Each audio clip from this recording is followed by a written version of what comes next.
And we're back.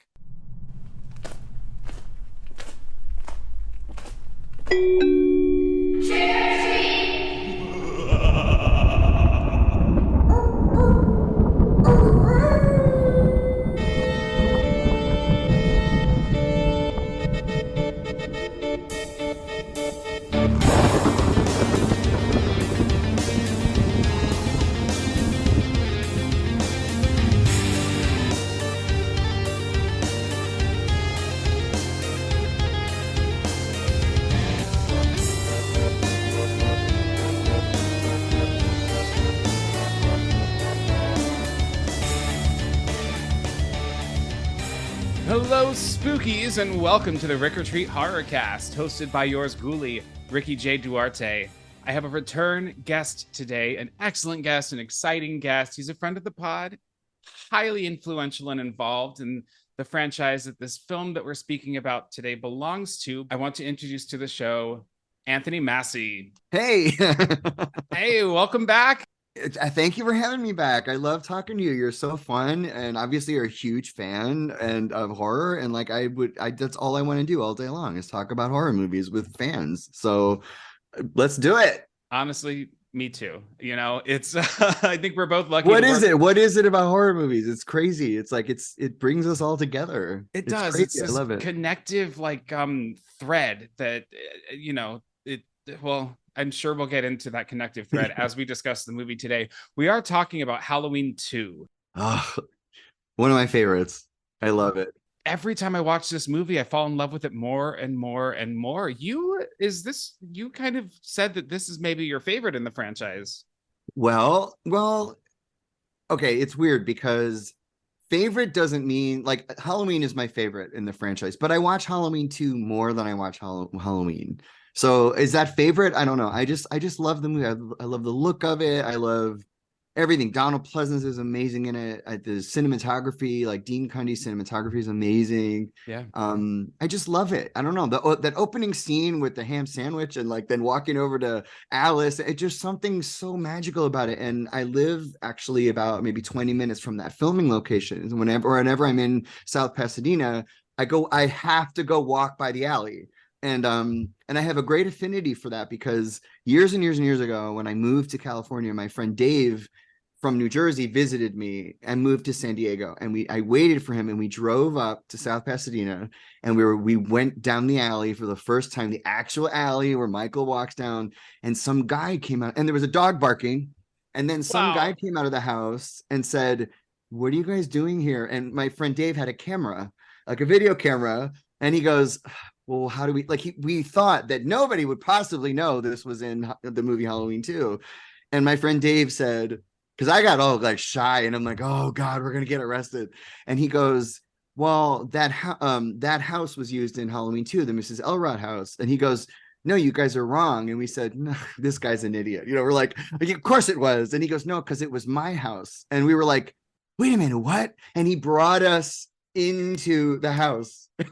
That is so cool. Yep. He said, "Come on in, guys." And we walked in and it was as though we walked into the movie. Nothing about the kitchen had changed. The cutting board was there. I was going to ask about that cutting board. It's like a sliding cutting board, right? Yeah. In and out like a drawer, which is kind of unsanitary and gross, if you ask me. I know, exactly. We used to have one of those when I was a kid growing up. And I used to think the same thing. Like, why are you cutting on that? But it was like Mrs. Elrod's house, and we couldn't believe it. It was the greatest thing that could have happened to us. We were like, we never thought in a million years that we'd be in the Elrod house. And then I heard that somebody went back to the house and bought the cutting, like they offered the guy money and they bought the cutting board or something. Isn't it funny? But I saw it. It's so funny to me that these throwaway props or throwaway moments in movies burn an image in our minds. That cutting board, like, I'm glad to know I'm not the only person who like has it ingrained in me. That's hilarious. I mean, you know, you, me, and somebody with a lot of money. Somebody with a lot of money. They probably paid $100 for it, and the guy's like, "Sure, for our cutting board, whatever." But so like, they had to have gone and knocked on the door and everything. And I've tried to contact, and so that homeowner passed away years ago because I tried to call him years later. to see if we could do something at the house, because I do some live events here and there. And I actually communicated with the new homeowner who confirmed that they had actually remodeled the kitchen and everything. And I was like, you know, Wow. but anyway, but yeah, so I love Halloween for all those reasons. You know, I mean, the Halloween filming locations are in the same area. The Halloween 2 filming locations are there. So it just, you know, I just have such a big love for it. Plus, it's the first Halloween movie I actually saw in theaters with my mother when I was Oh, very wow. young. Yeah. And so I did see it in theaters I have a twin brother, and I just remember us all screaming. And so I love it. I just love it. That's incredible. I'm embarrassed to say the first Halloween film I saw in theaters was Resurrection. Please. Wow. I begged. Well, that has more to do with my age. Yeah, well, I begged my parents to take me to H2O, and they wouldn't. We did rent it, but I just remember standing in front of the movie poster, and we were going to see something dumb. I remember being so mad, standing face to face with Jamie Lee Curtis on the H2O poster, just thinking that's the fucking movie I want to go see. And we went and saw some stupid, whatever. Parents just don't understand. Yeah. You know, my introduction to these films were in the same sitting. And I'm convinced it was Joe Bob Briggs' Monster Vision doing a back-to-back of 1 and 2, because it must have been the first time that I watched these movies, which would have been edited for television at, you know, at that time on TBS or TNT or whatever. But I think it's really interesting having the experience of being a very young, impressionable child. I was so afraid of the shape that I ran into the kitchen and we had this plastic green lettuce knife from like As Seen on TV. It also works great for cutting tomatoes, decorating cakes, or scaling fish. The lettuce knife, available at True Value Hardware, Co-op Value Master, and Home Hardware. Like, I don't know why you need a specific knife for lettuce, but my mom bought it, and I clutched onto it the entire time. So oh my gosh, ends, and I'm terrified. And then part 2 begins, and my mind is blown that it takes place immediately at the end of the first film. For me, that experience was like watching one long 3-hour film. Yeah. You know? Oh, totally. Yeah. There's a definite beginning. I mean, you know, another thing is when you only had Halloween 1 and 2, you didn't have like Thorn, and you didn't have like all these other things that came later. It was very clear that he was a boogeyman because he had been shot 6 times. I shot him 6 times. At the end of Halloween. And Laurie says it right at the end. Why won't he die? He walks through a glass pane, you know, a glass door. He's shot again in the eyes. And so I think that's the Michael Myers I fell in love with. So any type of like explanation, you know, even with the latest movies, you know, seeing him with the handcuffs and everything, it's just like, well, that's not the boogeyman. That's some other version of Michael Myers. But you got, you know, Carpenter was so genius. And I think the ending of his movie was, clearly he's just a dude who breaks out of a sanitarium and goes back home and starts killing people. And you have this, you know, doctor running around saying, this isn't a man. Well, when he gets up and walks away at the end, it gives more weight to what Loomis is saying. And you're like, well, wait, what's going on? And Carpenter just leaves you there. Like, that's all it was supposed to be. And Halloween 2 provided the explanation, which, you know, I love and hate the brother-sister thing. We'll get into that. But at the same time, he's a real boogeyman. And I think as a little kid with a little mind, I was deathly afraid. He wasn't just a guy with a knife. He was the boogeyman, you know, and for all those reasons, it's like this little magical thing. And so for me, the films I like in the series are 1, 2, and H2O. I could watch those over and over and over and over and over and not watch any of the other movies ever again. Although I love part 5. I love part 5. So that's my timeline too. We all know that there are multiple like choose your own adventure timelines in this franchise, right? They restart, they recon. 1, 2, H2O, that's the direction I head in. Now I love 4, 5, 6. I have the Curse of Thorn tattoo on my wrist. My god. And it's placed where Dr. Loomis's is in the producer's cut at the end. Oh, I know exactly, of course. Yeah, so I'm a big old weirdo, but so I have appreciation for those. They're not my main through line. You know, I really think that the H2O Laurie is a more believable Laurie than what happens in the Halloween trilogy. I agree totally with you on that. But the latest trilogy was extreme. I mean, listen, I am not going to knock anyone who gives us a Halloween installment. Sure. and I love a new vision, like it's hard. I just filmed a 6-minute trailer for we'll talk about the game later, but Okay, we yeah. filmed a 6-minute Halloween 2 trailer that nobody knows is coming. And when they go to the Kickstarter, they're going to see this cool scene we filmed.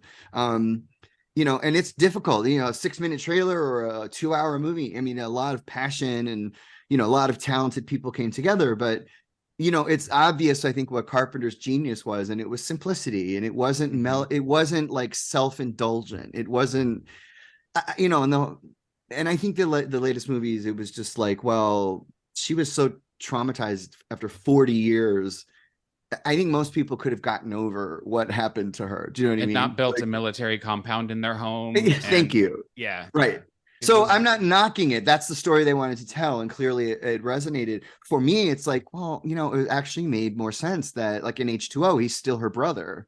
So it's like, okay, that just gives her all the reason to be this, alcoholic and changing her name and ruining her friend, her marriage and all that stuff. But now it's kind of like, well, he's trapped in a sanitarium and I know where he is and he's not related. It just kind of felt like they didn't quite have the idea realized. That's just me. I don't know. No, I get it. I'll say something controversial first off. Halloween Ends was my favorite of those 3 films because it made choices, and I'm not saying I agree with it. I'm not saying it's a good movie, but it really surprised me in ways that I don't think the first 2 films did. Secondly, let's talk a little bit about, and this will lead into talking a little bit more about your background. Okay. That journey for Laurie, right? Because Jamie Lee Curtis had ideas through the years for a follow-up, whether she was committed to it or not. And when it came time for H2O, and she wanted to work with John and Deborah again, and the money didn't work out, but she continued with it. She did want, even in H2O, a little bit more of like a harder focus on the trauma, right? That I think, if I understand correctly, was scaled down. Now, this is something that I learned from the 2 books taking shape, the histories of the Halloween franchise. The first one is the films that were made. The second was the taking shape 2 is about the films that were never made, but they were pitched. And I just finished the audiobook of that about a month ago. And guess who wrote the foreword for that book? Listen, when I had you on the show before, I knew who you were. I knew how, influential you were. I didn't know that you were like the king of the Halloween franchise. Can you give us, my God. First off, everybody listening needs to read this book. Second off, can you give us, a little bit about your history? Yeah, well, I don't know if I was the king of Halloween, but I was very, very flattered to ask to write the foreword, because it's like when you're like a creator in the business, you kind of like have to justify your existence. You kind of have to be like, well, who cares? Like, who cares? But these guys were writing, they wrote Taking Shape, and I loved it.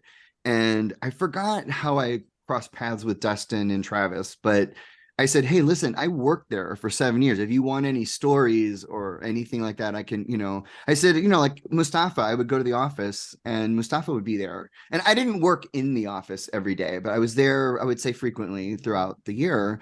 And I did a whole bunch of stuff for them. And so I'd go there frequently and I would say, hey, how you doing? How was your weekend? And we would, so I would hear things here and there about, and I put it all of this is in the foreword.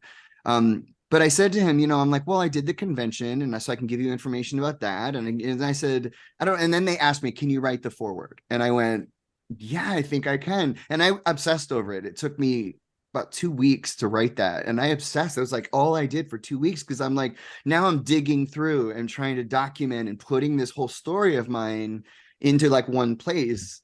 And they took some stuff out, that they didn't want to reveal, because there were some bad moments, not bad, but like, moments that would kind of sour maybe the fun of what I was writing and everything. But I was just being truthful and putting it all in there. And I said, hey, it's your book. So it was wonderful to write. It really, really wasn't. And then I read it when it came out, and I was just like, wow, like there it is. my front row seat to the franchise. And I was very lucky, You're even further ingrained in kind of the fabric of this franchise. For me personally, realizing this, knowing that you were running the Halloween Movies website, is that correct? Mm-hmm. Yeah. So like that is something that I used to check almost daily. In fact, when it announced Rob Zombie's remake, I had like refreshed my page moments. Like I was like certainly one of the very first people to see that news Oh, announced. wow. So Oh, I wow. remember that. And then when 25 Years of Terror came out, and I bought that on DVD in a record store, a really cool record store in Phoenix, and I watched it, it really shifted my, it made me realize that there are other horror fans out there, right? In Yeah. Phoenix, I didn't have like there weren't like the Phoenix Comic Con wasn't a thing yet, and so conventions and Right. such were not that big, and so it was a turning point in me as a fan, which is, you know, something that you had worked on. So To realize that there's like a community. yeah, I felt the same thing. I was like, why am I so obsessed? Even when I went to college and like no one was a big horror movie fan. And I'm like, I have to be the only one because, you know, like my mother loved horror movies. And so I begged her when I saw Halloween on TV and it scared the shit out of me. And when I saw the trailer for Halloween 2, I begged my mother, and I have a twin brother. And so we would all go to horror movies together. I remember my mother holding our hands watching Nightmare on Elm Street. And my twin, was here. My mother was here. You know, she's in the middle. We're holding hands. And I remember when like Heather Langenkamp's running up the stairs and she's like in the marshmallow kind of like she can't move and he breaks the door. I remember we were all screaming. I mean, my memory is that we were all screaming our heads off. And then we went to go see Visiting Hours, and we went to go see all these horror movies. And so my mother, my brother, and I loved horror movies. I loved Slumber Party Massacre when I saw that. I came home one day, my mother sent us to this like religious, because weren't very religious growing up. And she said, you know, I'm going to send you guys to a Lutheran Wednesday night, you know, class, whatever. And it was a Wednesday night, and we came home. And my brother went into the bedroom. My mother was in the kitchen, and I turned on the TV, and Slumber Party Massacre's on TV. And I'm like, I loved it. But I always felt alone. And then when the internet came out, like when the internet was born, and that's when I realized, oh, I'm not the only one. So I think the documentary did another like wave of that. People could buy it because the movie wasn't on the DVD, which I thought was fascinating. They wanted to just put this documentary as a standalone. And I think it showed in droves, like all the people coming out to the convention and everything. So I think it reminded, I think it like for you, I'm so glad it did that for you because you realized you weren't the only one, you know, there was a community out there that felt like you did. Yeah. Yeah. And the documentary is groundbreaking. To my knowledge, besides the film Terror in the Isles, kind of maybe the first of its kind documenting horror, especially just as a franchise, right? Now we have it Crystal Lake Memoirs, Crystal Lake Memories. Yeah. And there's the Nightmare on Elm Street documentary. We've got a couple of those. Yeah. And, I think 25 Years of Terror. I would agree with that. I mean, I don't know, but here's what I do know. It documented an entire series up until that point. You know, we interviewed Rob Zombie in it, and he said he would never remake those movies. Well, then he did, you know, and so I thought that was funny, which I thought was fascinating. You know, I mean, he changed his mind, and you know, but yeah, I think it was.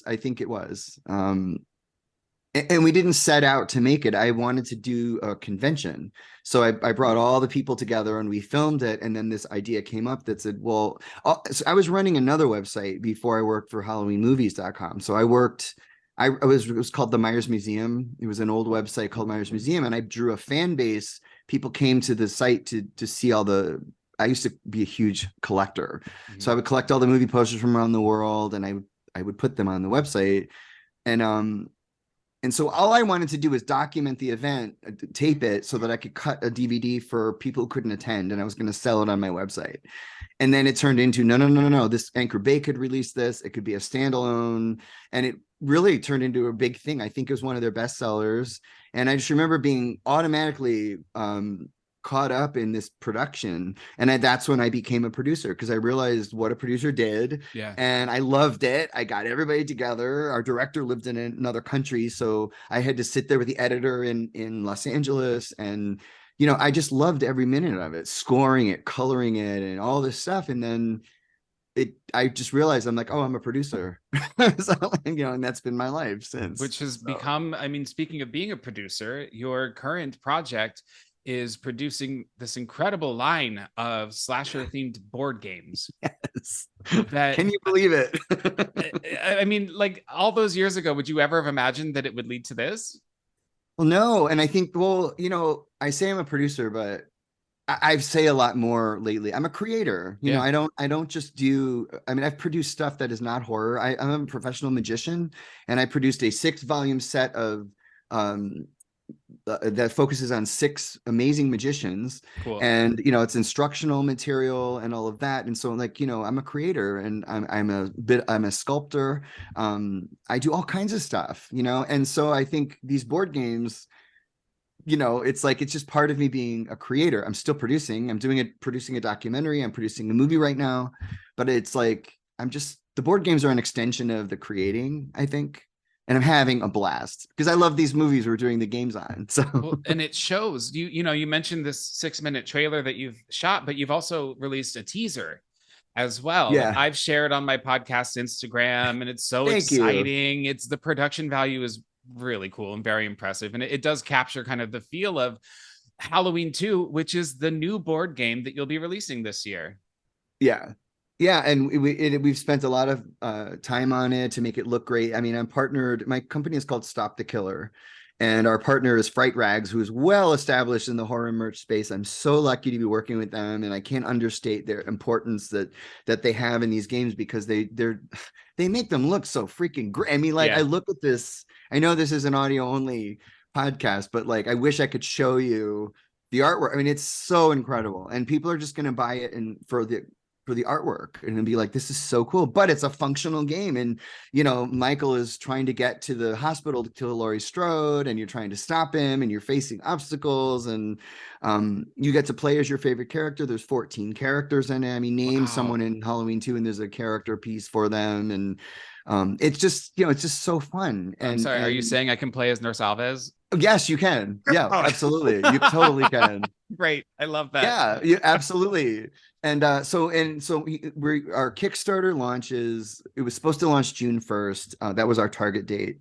But I think it's going to be June 8th, which is next Thursday. Oh, so that'll be the day before this episode drops. So that's cool. I'm going to ask listeners, pause the episode, go to the website, join the Kickstarter, and then come back and listen. You I have you were on my Bloody Valentine episode. We were talking about that board game and the tie-in book by Armando Munoz. It was a hell of an episode, one of my most popular, actually. And actually, you mentioned in that episode that you had just received the art for Halloween 2, but you couldn't show us yet. So I'm so glad that the art is out, because it's gorgeous.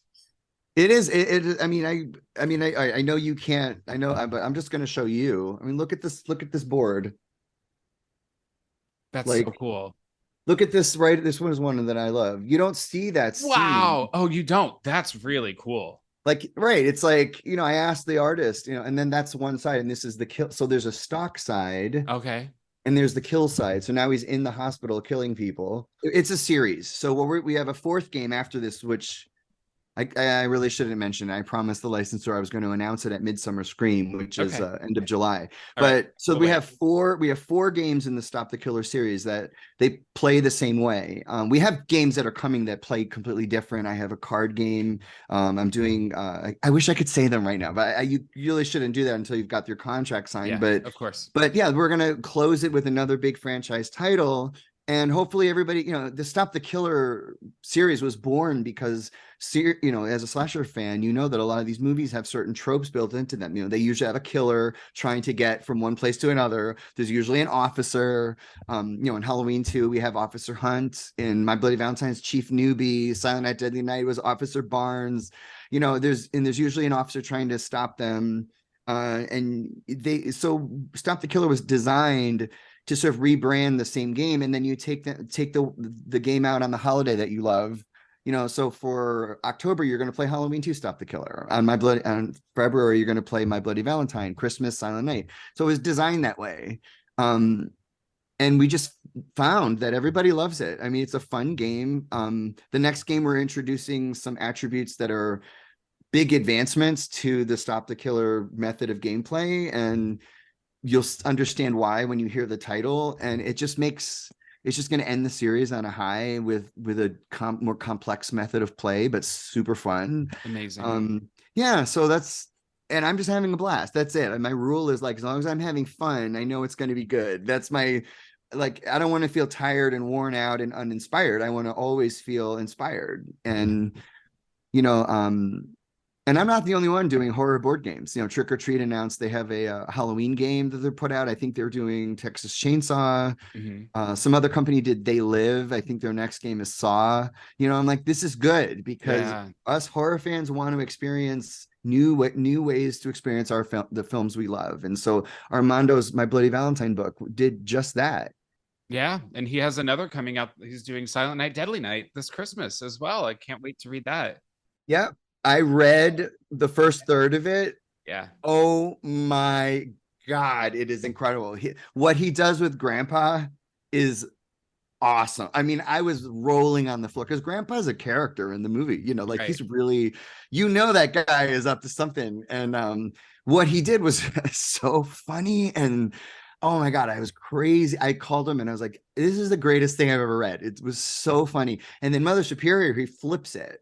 And you're like terrified of Mother Superior. And so I'm like, it's a new way to experience the movie. And I just feel inspired. Armando's amazing. He's so talented. And so yeah, we're riding a high right now. I think that's we're incredible. Just pouring new love into these movies, you know. Well, looking at my bookshelf, I have the book and the board game like next to each other. It looks really cool next to my my Dracula figure. But that's incredible. So all right, this Kickstarter. I could kick myself for not getting on board earlier and missing out on the incredible expansion packs that come with being an early Kickstarter. Can you spiel a little bit about that? Yes. Okay. So the best way to experience the best version and the best price of the game is to just pledge to the Kickstarter. Fright Rags does sell the games on their website, like when they're made, but you won't get access to any expansions. So yeah, you'll spend the same amount of money on the game if you buy it from them and wait for it, you know, to be released, but you won't get the expansions. And there's only 4 characters that come with the standard Halloween 2 game. You also won't get the trivia round, which is a big key to the, you know, when Michael is near the end and almost at the hospital, there's this whole group move that the players can do to come together to keep him away from the hospital. So that's what we want to provide, an incentive to pledge to the campaign. And our thank you to the people who were there when we need us is to give them what they're there when we need them, is really what it is to make sure that they have exclusive access to the expansions. So that's it. So just make sure you pledge within that 30-day and you'll get the expansions, and you can buy 1 game, 2 games, or 3 games. That's how it's being set up. Neat. Yeah. So you can go to stopthekiller.com and just sign up on our mailing list, and we'll email you when it's ready. Or just, you know, go to Kickstarter on June 1st and June 8th and type in Halloween 2 and you'll find us. Incredible. And believe me, we're going to be running ads and trying to get everybody to know in other ways as well. So I can't wait. I really, the one feature of the games is that you can play it yourself because you're playing against the killer, which I thought is really cool because like I live alone and my cat doesn't have thumbs to move a piece around on a board game. So. Right. You can. Well, you know, the funny thing is, we discovered you could play it by yourself because normally it's like, well, 2 to 4 players. You can't have more than 4 players. I mean, you could, but the game won't play as smoothly. You have to kind of wait too long. So 4 players is fine. But the killer can kill 3 of you and there's 1 person left and they've got to kind of hope to stop the killer. And I went, oh, you can play it. It's better to play it with another person just because some of the cards don't like affect the game. It's like, you know, have another player do this for you or whatever. You won't be able to do that, but you can certainly play as 2 characters. It's just fun. And we don't want it complicated, where they were designed to be easy setup, retro feel, play quickly in 15, 20 minutes. You know, that's the point of these Stop the Killer games, is though they came out in the 80s. Your website offers videos, like video tutorials on the instructions of the game as well. So that makes it even easier. You just watch the video and you'll be like, okay, you know, also we're very clear in our instructions. Yes. So there's a setup, very clear, quick setup, and then how to play. And yeah, there's nothing worse than a 50-page rule book We don't have Right. those. No. Cool. Well, listen, listeners, I truly encourage you. The art on this game is gorgeous. The gameplay is engaging and fun, and who does not love Halloween 2? I do think, and I want to move on, but this particular sequel is an interesting choice for the board game, because of its set pieces and because of, it. Can you give a little bit about why you chose Halloween 2 specifically? Well, we had access to the license. So Fright Rags, they create a lot of merchandise based on many, many titles. And so when I was talking to Ben Scrivens, who owns Fright Rags, and they said, "Oh, let's do another Stop the Killer game because we want to do this series." He was naming titles, and I didn't know that he had Halloween 2. I couldn't remember them putting out Halloween 2 shirts. And then I went, "Oh, I remember." And he pointed that out, and I went, "I remember that now." And I said, "Can you get, just because he has a license for Halloween 2 doesn't mean he can do whatever he wants. You have to get you have to get licensed for like Halloween 2 socks. That doesn't mean you can make t-shirts and lounge pants and all that stuff." So he had to go to them to say, "Can you add board games to this?" Cool. And we sent them the other 2 games, and I think that helped us get the license because they saw the quality and all of that, and they granted the license. And then I've been on meetings with them, and every little thing they approve. I mean, when I say every little thing, I'm like, everything, every word is scrutinized, and so there's a very arduous licensing approval process, and that's what's pushed our date. I'm not coming down on them. I mean, it's fine. And we don't have any carved in stone launch date, but there's one thing they still have to approve, and we just can't launch the Kickstarter without an official approval. So, but that's why, because we had access to it. I also love it so much. Like, my God, it's like the other titles he mentioned were great. I just want to do Halloween 2 first, and he of course was up for it. Well, we're all right. Let's move on. I want to talk about the film, but before that, I do this every episode. Do you have any recommendations for spooky, scary things that you have watched lately, or things that you hated? Oh my God, I only saw Evil Dead Rise recently, and I saw Renfield. I don't know if that's classified as a horror movie, but like seriously, I would totally recommend Evil Dead Rise. But I mean, I'm so busy that it's very difficult for me to catch up on horror. So I'm kind of letting you down. I'm sure everyone has seen Evil Dead Rise, so there's really nothing obscure that I could reference right now. Yeah. Well, they're both. I loved Renfield. My cat is named Renfield, and I adore Nicolas Cage. So I had a great time with that movie. Me too. I loved Renfield. He was astoundingly good in that role. I mean, I wish it had done better in the box. I think if they had released it in October, because it has such a spooky vibe and all of the art was so Octobery, I really wish that it had done better. But maybe it'll catch on. Maybe it'll live on. They should re-release it. I think they should just re-release it, and that's always a good move, Greg, because the message is, it's got to be great because they're re-releasing it. So that's what I would do. Yeah. Well, you're a producer. Get on it. I'll get right on that for you. I have a couple spooky recommendations. Last night, I went to see The Boogeyman. Oh my God, I should be going tonight to go see that. So I won't spoil anything. I will say, a lot of horror fans are snotty about PG-13 horror movies. Don't be about this one. It's scary.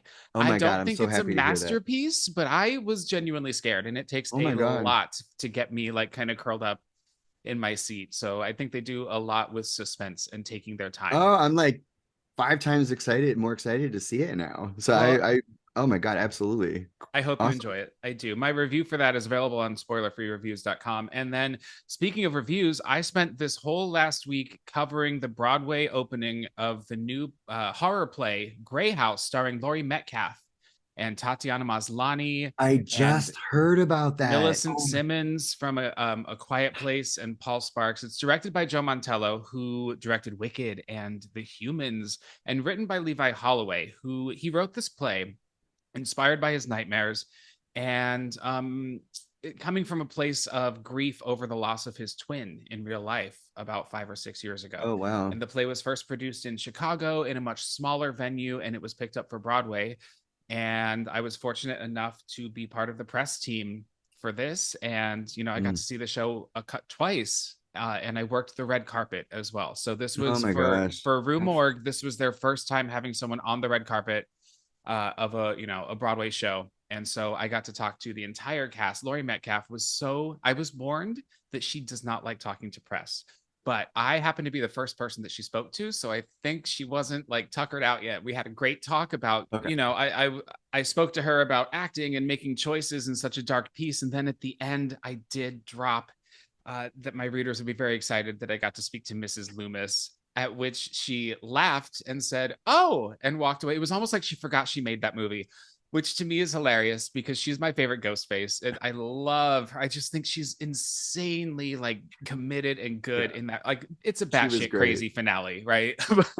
So anyway, I met Michael Shannon. I talked to BD Wong. I talked to no, I actually interviewed Laurie Metcalf for a Scream documentary that we produced years ago, and talked to her at length about her role as Mrs. Loomis. And I guess I can say this. I mean, it's been so long. The documentary came out in 2010. I remember I organized her interview through her agent. And at first, she politely declined to do the interview. And her agent was the first and only time an agent actually went to bat for me and changed their client's mind. And what I said was, because my understanding was that she wasn't, I don't know if I should say it, she wasn't that proud of her role, her acting in the role. She thought that's what I was told. But I told him, I was like, oh my gosh, everybody loves her. Everybody loves Mrs. Loomis. Everybody. Yeah. And so she came in and she was a little like, hey guys, and right here in this room, this used to be where I used to shoot interviews here. It's my office now. And she can't remember, she knocked on my door, and I was like, you know what it's like opening your door and Laurie Metcalf is standing there. I was like, oh my God. There's Aunt Jackie staring at you. Right. And you know, and she opened up, and she was a great interviewee. And I think she understood that this was going to be very meaningful to the fans. And so I think when people bring up Mrs. Loomis, I think she's surprised by it. But yeah, I don't know. Actors are critical of themselves. So I didn't find it to be out of place, but I thought, oh, she's wrong. Like it would be different if she turned in this awful performance, but she's great in everything she's great she in. Genuinely is, and she's great in this play. I think myself being an actor contributed to my ability to speak to these cast and creative in a way that they didn't expect from a horror magazine. You know, I tell them I'm Rue Morgue, we're a horror magazine, and Laurie laughed and said, oh, like she was surprised that they were using that angle, that the PR was using that angle. You know what I mean? Oh, wow. And then I start talking to her about acting choices and, you know, rehearsal room and, you know, finding humor on the page. And I think that is what kept her attention with me specifically. So I got, you know, talked to her, and that's cool. You know, the celebrity guests that came in, I spoke to Lucy Goranson, who played Becky on Roseanne. So got to talk to her about growing up with Laurie Metcalf, and, you know, are you nervous to see her in a show you've never seen her in before? And Michael Shannon, BD Wong, and Michael Urie, you know, all these really incredible, kind people who were just generous with their time. And I'm really proud of the work that I did. What a fun experience that must have been. You know, I really hope that it leads to more. I would love to like monitor discussions on films at film festivals or things like that. And so the review and the red carpet piece are both available on ruemorgue.com. They're actually the featured at the very top of the webpage right now. They're the feature articles, which I'm really, really proud of. So go check them out. And those are my recommendations. Anthony, what do you say we go trick-or-treating? Let's talk about Halloween 2. I would love it. Let's do it. All right.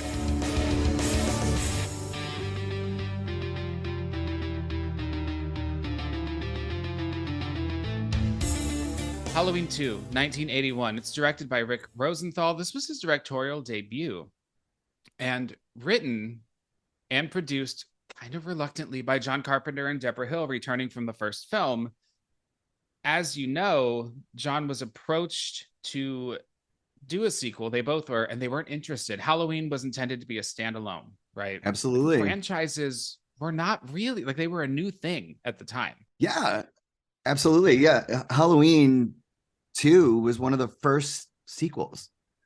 And for that reason, you know, it was one of the first, you know, horror sequels. I mean, the Halloween films kept sort of reinventing themselves. You know, 3 went in a completely different direction. 4 brought it back, you know. So yeah, so Halloween 2 is a feat. It was, I think, unexpected by everybody. I think it was just a studio mandate. So they just made another movie, and Carpenter didn't even want to make it. So I find it fascinating that with all this resistance and confusion to why to make it, because that it was so successful and so beloved all these years later. Yeah, well, studio mandate, it was picked up by Universal, and so the budget increased. It was given a budget of 2.5 million, whereas the original film was it 325,000 325,000, yeah.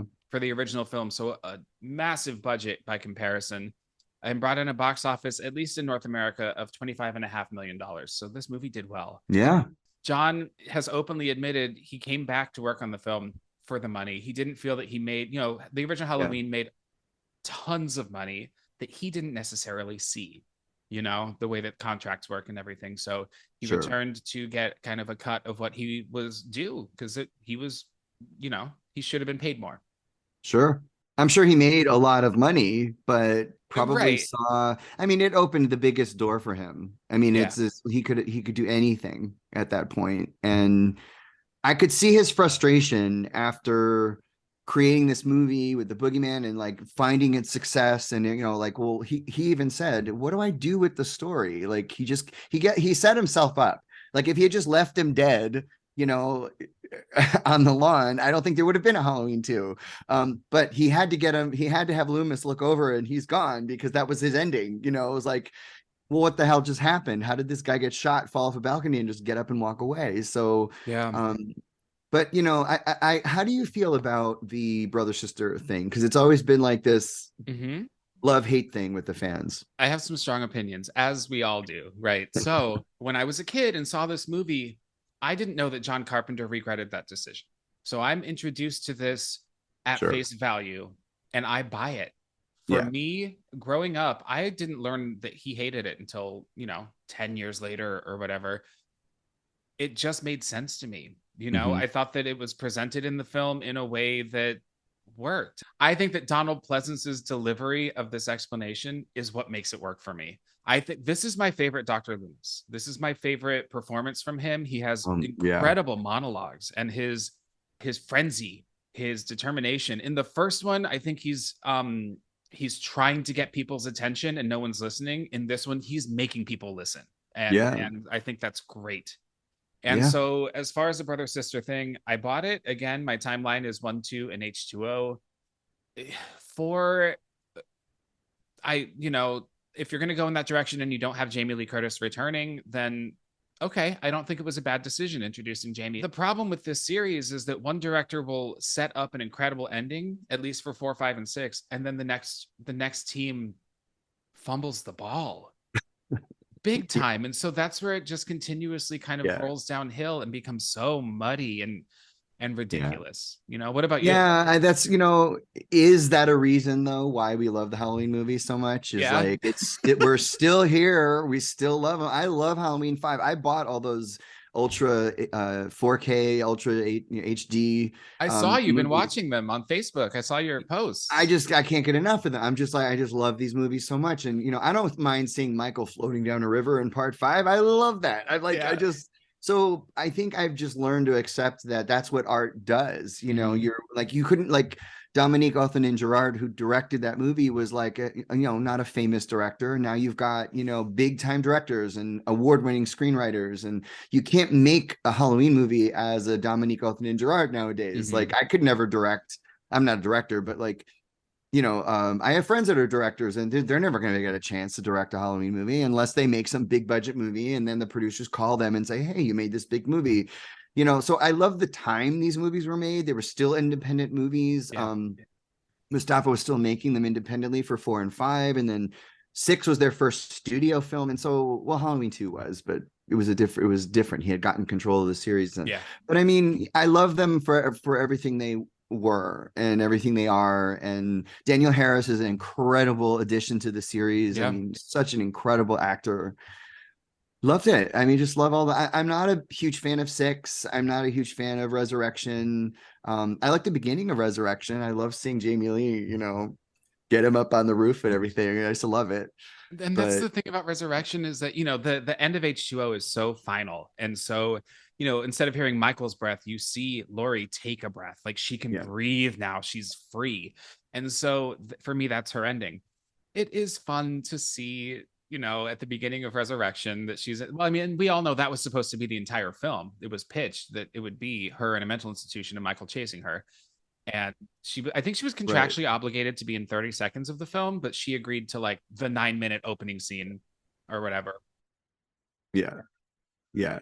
I think when it comes to this series, and God, it was either, was it Robert Englund or Clive Barker when they were in negotiation, you know, the Freddy versus Jason thing had taken off and they were talking about Michael versus Pinhead. And I can't remember if it was Clive Barker or Robert Englund who remarked that he said Mustafa Akkad treats Halloween as though it's Hamlet. And I actually appreciate that because you see what happens when it turns into a little bit more of a frenzied hack and slash. And that's what we got in Resurrection, right? Yeah. There's kind of this self-seriousness in tone in the Halloween movies that I love, even when it doesn't work. Oh yeah. I mean, that's, I think one of the things I liked about the latest trilogy was sometimes you see Michael like in Halloween Kills. I love the ending to Halloween Kills. Some people, you know, they hate it.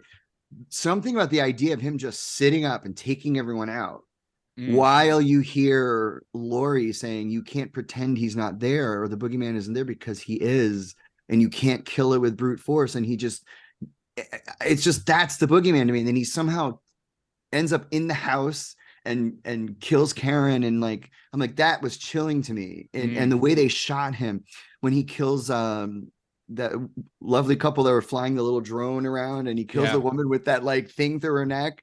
When she turns and looks at him and sees him in her kitchen, I'm like, could you just imagine turning around and seeing that in your kitchen? Like, there are things I love about these movies. He is a terrifying character. He really is. And he's a cinematic assemblage. It's like, he doesn't talk. So actors, you know, he doesn't have a face, but there's this mask and this music and this lighting. And he is just, you know, even in the thing we did for our Halloween 2 trailer, we got him to look like Dick Warlock in Halloween 2. We did everything we could to make him look exactly like Dick Warlock. And when we did that with the short pants and like the pants are cut a little short, and we had the scalpel 3D printed to look exactly like it does in the movie. Wow. And it just worked, and we're like, oh my God, it's amazing. And so Halloween is the magic that started it all. And it, for me, I just can't get enough. I just can't. He just walks after he scares the hell out of, you know, Mrs. Elrod. He just walks behind the backyard, and I'm like terrified.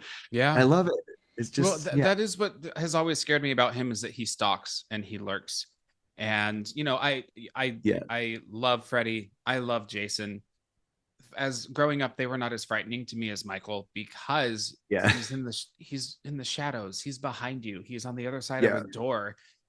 Jason is just gonna kind of come at you and hack, and there's nothing wrong with that. I love all the Friday movies. Yeah, I'm not like shitting on them, you know. And Freddy, what a terrifying concept. And yes, he is scary. Michael's just the one that gets me. And I think it's because in the first film, the theme is kind of evil is everywhere, right? That's what we're left with Michael's breathing after he's disappeared. I feel like the theme of the second film is you can't kill evil. And I like thinking of them as that, even though, you know, they're two quite different films. I think that that's a cool direction to move in. So let's move into the film. We open with the Chordettes singing the classic Mr. Sandman. Make him the Sandman, right? Completely unexpected. And I love that. I do too. It kind of establishes us back into this middle American neighborhood feel of, you know, Anywhere USA, even though it's Haddonfield, Illinois, right? Also, Mr. Sandman, Bring Me a Dream. It's going to hearken to Laurie's dream a little bit later. I think there's a parallel there, right? She has the dream in the hospital. Oh my God, you just gave me, I've never even thought of that. Yeah, I don't know if it's intentional. Are you kidding me? How did I not even think of that? She spends this whole movie not wanting to fall asleep, right? Don't let them put me to sleep. Don't let them inject me with, you know, like, don't let me, she doesn't want to fall asleep. Right. She even pretends to be asleep at a point so that she can escape. So Mr. Sandman is the perfect choice for this. Yeah, I'm gonna never hear that song the same way. No, again. Yeah, and listen, I mean, there's a lyric, give him two eyes with a come hither gleam. They kind of just describe wavy hair like Liberace. It's silly. Yeah. But you could almost see them describing the Shape's mask. Yeah. A little bit, Yeah. Absolutely. No, I think it's the best choice of song for that movie ever. And I've seen other like horror themed TV shows and stuff use that. They've totally lifted it. It appears in Halloween H2O, and Jamie Lee Curtis kind of smirks a little bit. But I mean, like in other, and it's like, no, it only works in Halloween too for some weird reason. And also, it's just what you were given when we were younger and all of that. And it was just it's sort of carved into the Halloween lore, and all of that. And so but I love it. I can't imagine the movie without it, and I look forward to hearing it at the beginning and in the end. And so I love it. The editing in the end, when it chimes in, it's just perfect timing, but we're not there yet. So God. We open with the finale of the first film. Lindsay and Tommy, the children that Laurie is babysitting, run out of the house. She's told them, do as I say, go run down the street and get help. And it's cool. Dr. Loomis sees them run, and now he knows where to go to find Michael. Runs up the stairs. Michael does his sit up. He's got great core strength, I always think. Yeah, that's one. There should be like the Michael Myers workout. Yeah, he's a strong fellow. Well, let me tell you something. My good friend Matt, who directed this Halloween 2 trailer, he pointed out to me that Loomis doesn't know yet if Michael's in the house. He just sees these kids running. He has reason to believe something bad is happening in the house. Because I always struggled with Carpenter's decision to have him take the mask off to see his face, because I thought, one of the reasons you're so scared of him is you're like, you don't know who's under the mask, and I always looked at it as, well, maybe they shouldn't have done that. I'm not knocking Carpenter. I'm just wondering, what was the decision? Some people react by screaming. It's like, oh, they see the monster, But in Halloween 2, they erased that moment. Yes. So I've always had this idea that maybe it was more effective, But Matt, my friend Matt, said to me, that's how Loomis knows it's Michael Myers, because that was his patient. Yeah. And I'm like, no, that's a viable reason why Loomis would shoot him. That's fully because at this point he wouldn't even know that Michael had stolen a mask from a hardware store. Right. Yeah. That's really, he knows that he might have been told that some things were stolen at the hardware store because he's there, Yeah. But you're right. He doesn't know what's going on and where he is and all of that. And so I thought Matt sort of changed that moment for me, because I went, now he knows it's Michael. He knows he shot Michael Myers. That's a great point. The film it shows her pull the mask off, and then it does not show the moment in the first film where he steps into the light and you see his face. Right. I like that, because it's a shocking moment at the end of the first film. If you show his face at the beginning of the film, you're giving away his mystery. Absolutely. Especially if this movie came out 4 years later, 3 years later, without the ability to rent the movie or watch it on demand. Your memory of it might be hazy. So going back into, I think it's just brilliant. Also, after he's shot 6 times and falls off the balcony, we get a new shot, kind of a panning shot of him falling off the balcony, which is cool because now we're blending into the new film. Sure. And I think that's really, really clever. Laurie says the famous line, "What's the boogeyman?" I always think that she says it was the boogeyman. But some people say she asks, was it? No, it's definitely, believe me, I've researched that. I've talked to 1,000 people. The script says it was. In fact, it's underlined. She says it was the boogeyman. I think she just swallows the it. Yeah. And it sounds like she's just saying, what's the boogeyman, which makes no sense. Yeah. But she says it was the boogeyman. Tommy's been telling her that all day. She's been seeing him around town all day and still is like, there's no boogeyman. And then that's her moment of, it was the boogeyman. And matter of fact, it was. As a matter of fact, it was. It's a great line. Just a very simple line. It's her realization that there is a boogeyman. And so now we don't see Loomis look over the balcony, which is the end of the first. We cut to him running out the front door and seeing that the shape is missing. Yeah. That he's not there where he had fallen off. And a neighbor says, "What the hell's going on? I've been trick-or-treated to death." And Loomis tells him, go inside and call the police. And he says, "I've been trick-or-treated to death." And Loomis says, "You don't know what death is." What's going on out here? Call the police. Tell the sheriff I shot him. Who? tell him he's still on the loose. Is this some kind of joke? I've been trick-or-treated to death tonight. You don't know what death is. And we cut into our incredible Halloween score. John obviously composed, but he collaborated in this film with, I can't think of the person's name. Do you know? Alan Howarth. Yeah. Perfect. We have a more... Which I love, by the way. I think my favorite track of all the soundtracks is the title track to Halloween 2. That track that starts right there, the opening title credit. I love that. I could listen to that every day and not get tired of it. It induces chills as soon as he says, "You don't know what death is," and he runs, back behind the house into the alleys looking for Michael. It just, we black out, we fade into Mustafa Akkad Presents, which is such an iconic, every movie had that. Yeah.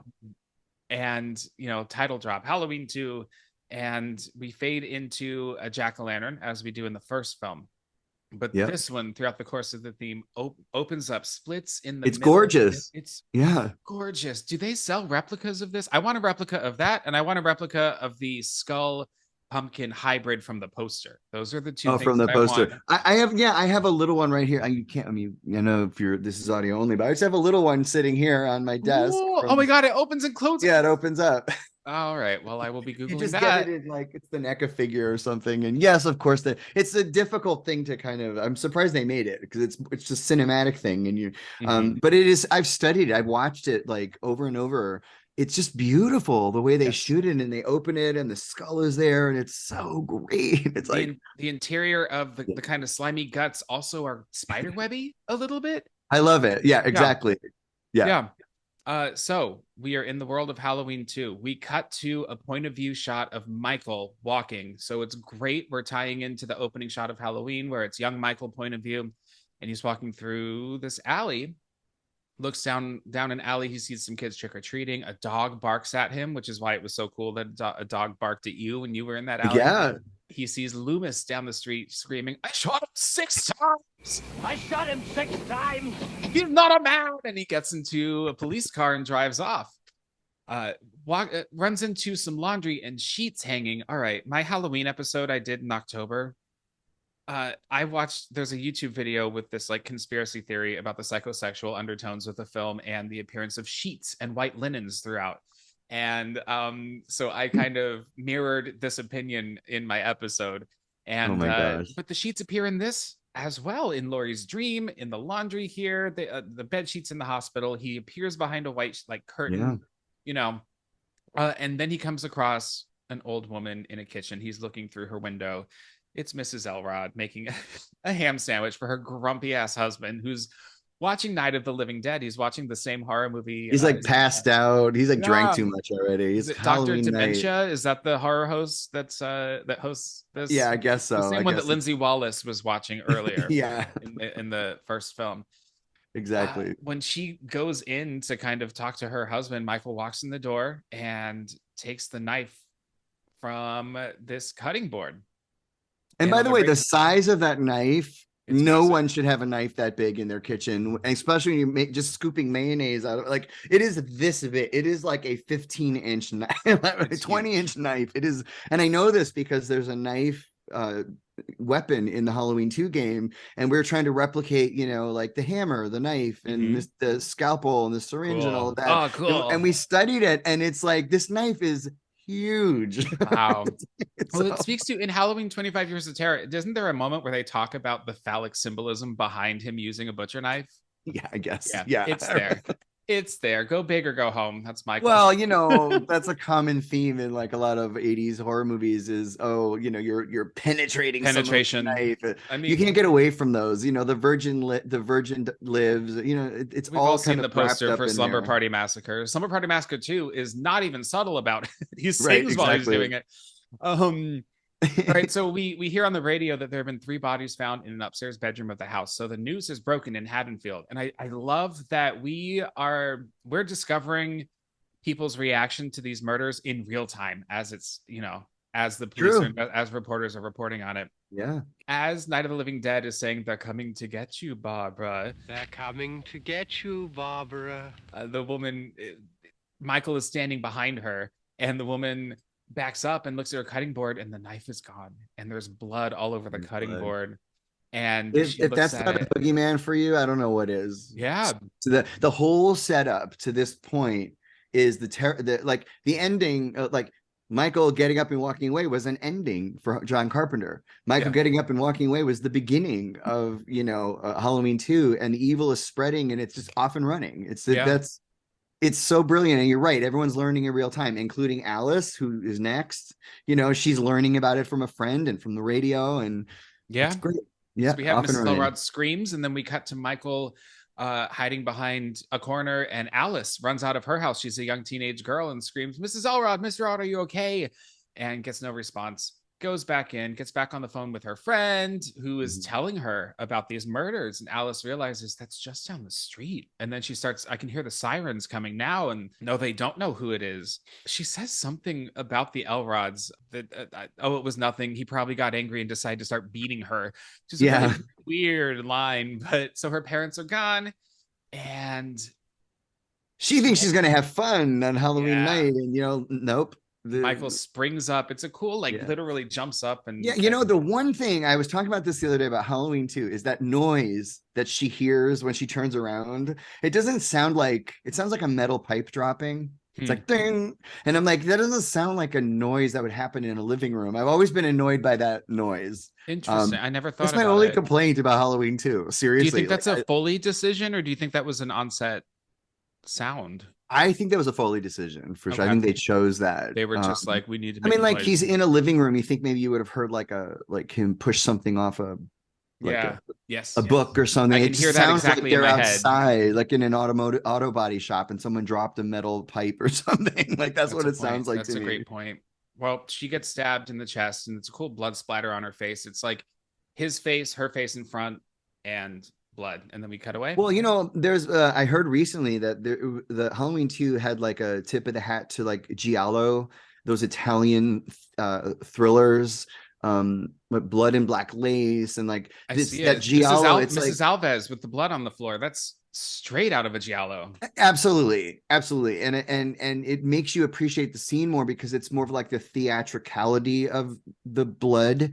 It's, he didn't just, like the Scream movies, there's nothing giallo about it. He runs up and jabs you over and over with a knife. Yep. Here it was like staged. It's staged. Yeah. And I think that's part of the beauty of the film. It's a slasher movie, but it's how it's being presented, that it's beautiful at the same time as horrifying. Yeah. No, that's a great point. And the first film had very little blood, actually. This one was I believe John Carpenter was unhappy with how gory it went, but then I've also heard that he made the choice because movies were starting to head in that direction. There was more nudity, there was more gore, but I don't think it was preferable to him at all. But it is handled more beautifully, as you mentioned, than it is in some other films of the time. Yeah. So we cut to Laurie. She's being wheeled out of the Doyle's house on a gurney, and Laurie's theme plays. I love this music. It's great. I'll probably play a clip of it while I'm talking. I hope I never get sued for all the sound clips that I put in all of my episodes. If I ever get picked up by a network, I wouldn't worry about it. Yeah, I wouldn't. If I ever get picked up by a network, I'm going to have a lot of re-editing to do. But she specifically doesn't want to be put to sleep. And the two boys, the EMTs, recognize her as Laurie Strode. Her father is, the Mr. Strode of Strode Realty. And so they're loaded her up. They're taking her to the hospital. In the parking lot of the hospital, a woman and her son are entering. And he's dressed as a pirate. And he's got a bloody mouth, and when he turns, he's got a razor blade sticking out of it. And they never say it outright, but it's that urban legend of biting into a candied apple with a razor blade, right? Which there is no record of that ever happening. There's no record of poisoned candy on Halloween or anything. I somebody said that to me 5-10 years ago, and it was like, it's just this urban legend that this is what people do. We scare ourselves. Why they put that in the movie is it's very arbitrary. Like it doesn't go anywhere. The story doesn't go anywhere. And I love how Nurse Jill is like, please have a seat and we'll get to you. The kid literally has like, didn't anybody just pull it out? Right. Yeah. She treats it like, sit down and we'll get to you. The mom's like, shouldn't we see a doctor right away? I like it because in Halloween, we're very focused on the girls. right? Like they are the focal point of this film. This movie opens up Haddonfield a lot more. We have the angry mob later. We have more police. We see more trick-or-treaters. We see, it makes Haddonfield feel bigger and more communal to me, right? This throwaway little scene that doesn't need to be there. I love it. I don't know why. Well, yeah, well, I think Halloween Kills was building on that same premise. Yes. Was now the terror wasn't there because nobody knew it. Only a few people were affected by it. But now the news is reporting it, and now they're at the hospital, and people are panicking, and then the mob. And so, I do see in the latest trilogy the parallels and the mirroring of the first 3 Halloween movies, and I thought that's something I very much appreciate, especially about Halloween Ends. It's like, oh, they totally told us another story because that's what the first one did, Halloween 3 did, and so I appreciate that. And so I do. I love it. It's slowly spreading, and Laurie is just telling everybody, get me out of here, don't put me to sleep. She's like, this is bad, guys. This is going to get really bad. I want to talk a second about these Haddonfield Memorial Hospital jackets that these guys are wearing, because Fright Rags has twice released replicas of them, and I have slept on it and fucked around and not gotten one. Oh, God. They have the interchangeable badges. They're Velcro. You can wear the Buddy badge or the Jimmy badge, and all I want is one. I think they're so cool looking, and I really hope that they re-release them. Maybe they will, in coordination with your board game. That would be great. Maybe they will. That would be a very wise thing. We have one in our trailer. We see a Bud jacket. I'll show it to you. I know where I would love that. This is not the Fright Rags one. It's one from like years ago. I honestly don't even remember where I got it. That's cool. But I had it and I put it in the background as set dressing. They're available. Etsy has replicas as well. Oh, so cool. So cool. Yeah, they're out there.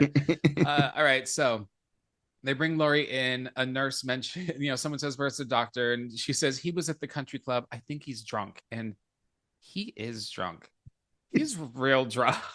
And he asks her about a tetanus shot. And, she says, please don't put me to sleep. And then we get this close-up of the needle going into her arm. This movie I don't have a fear of needles personally, but people do. Me either. Yeah, people do, and this movie definitely plays into them. I want to talk about the Halloween decorations in this hospital because they feel so homey to me. We were not a family with money, and so a lot of the decor in our home was from the 80s, even though I was growing up in the 90s, right? I'm 36.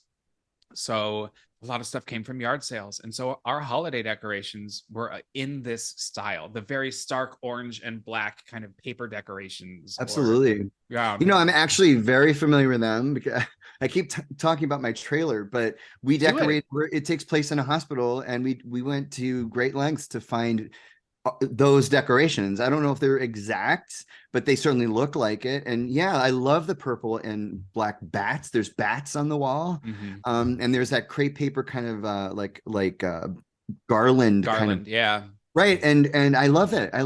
It's the look of the film. It didn't try too hard, but it was there, and they had a couple of other little pumpkin-y things here and there. And I love it. I love the look of the hospital. Throughout.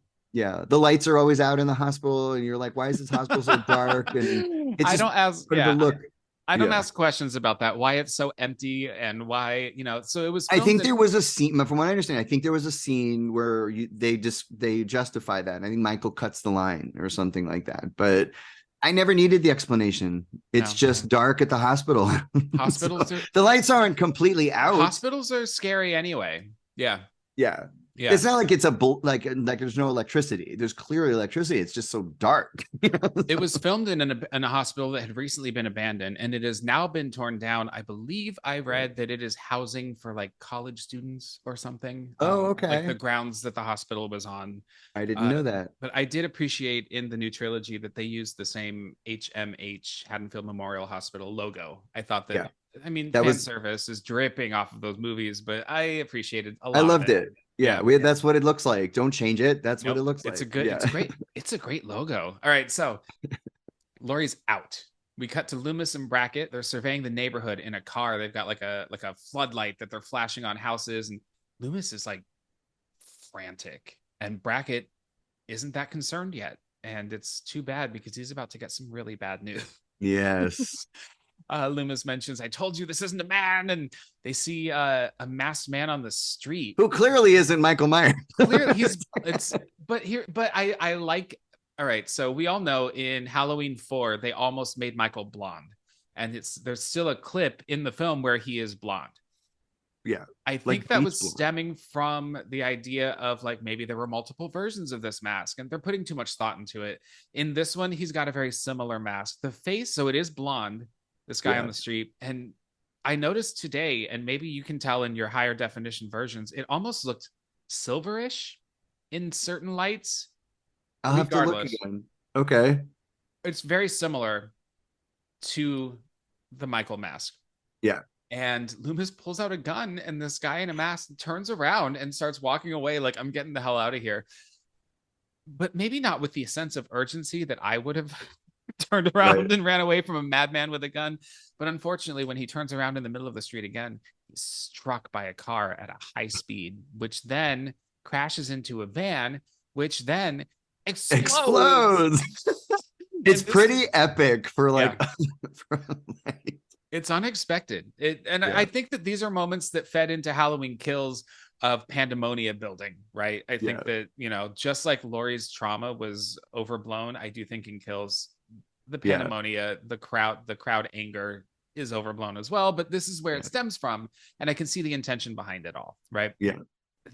Loomis, it's a great shot of Donald Pleasence looking at this, and he just covers his face with his hand, and you can tell in his heart he knows that was not Michael. Yeah, you can tell. Absolutely. It's very tragic. He sells it as very tragic. Yeah. We have an officer pull up. It's Officer Hunt, who I got the hots for him. I don't know. I know a man in a police uniform just does it for me. I know police are like problematic these days, but don't cancel me. With that hair, that wavy hair. He's got the wavy blonde hair, and he's just got this like, he's not brooding. He's got this authoritative, but anyway, all right. Enough about my crushes. He pulls up and he tells Officer Brackett about the 3 dead kids, and he says one of them was Annie, which was Brackett's daughter. And so Brackett, without taking a beat, jumps into the car and drives off. I mean, it's just getting worse, you know. And also it shows you that the police force now is compromised because, you know, it's like one more thing that's going to make it easier for Michael to roam the town and kill people, because Sheriff Brackett is like all screwed up in the head over his daughter. And things just get worse. They get worse and worse. Worse. Yeah. And I find it like, you know, it's like as you examine it, you're kind of like all of these things, like it's too much, you know, like that car crash alone, that explosion is like amazing. It was practical, right? It wasn't done with CGI. It was like an incredible thing, but they just get in the car and drive away. Yeah. There's so much happening all over town. One person that things are not getting worse for is the little boy with the razor in his mouth, because we see him and his mom walk out and they survive.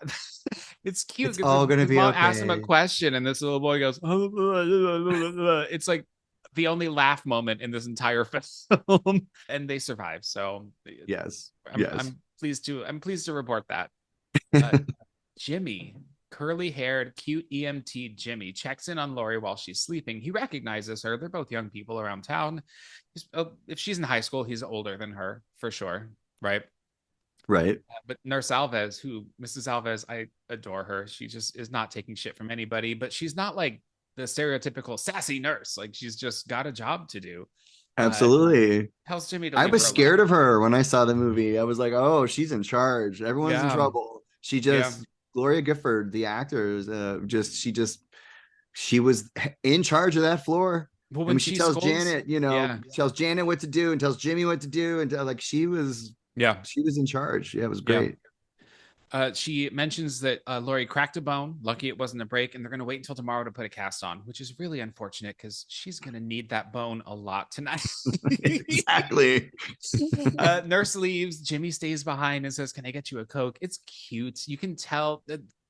Is it out of place? Is it in poor taste? Absolutely. Would Laurie be responding to flirting in this state? Who can say? She's drugged up, so maybe. That's true. I never thought of that. Like, she's been massively traumatized, and she's like hey, can you get me a Coke? Like, you know, like Right. it's a little too like she okay, that's another argument about why 40 years later, 2018 Halloween, she's like, she was able to get over it in like 10 minutes when Jimmy smiled at her. How is she still so screwed up over it, you know? Well, because Halla Green completely omits this movie, so in his timeline, this never happened. I gotta say, I really hate the flashbacks where they cuff Michael and take him away. It just, we're not talking about those movies. All right, so Bud comes in. Bud, we'll get to him in a minute, but he comes in to grab Jimmy. The nurse banishes them. Get the hell out of here. And we cut to the Wallace house.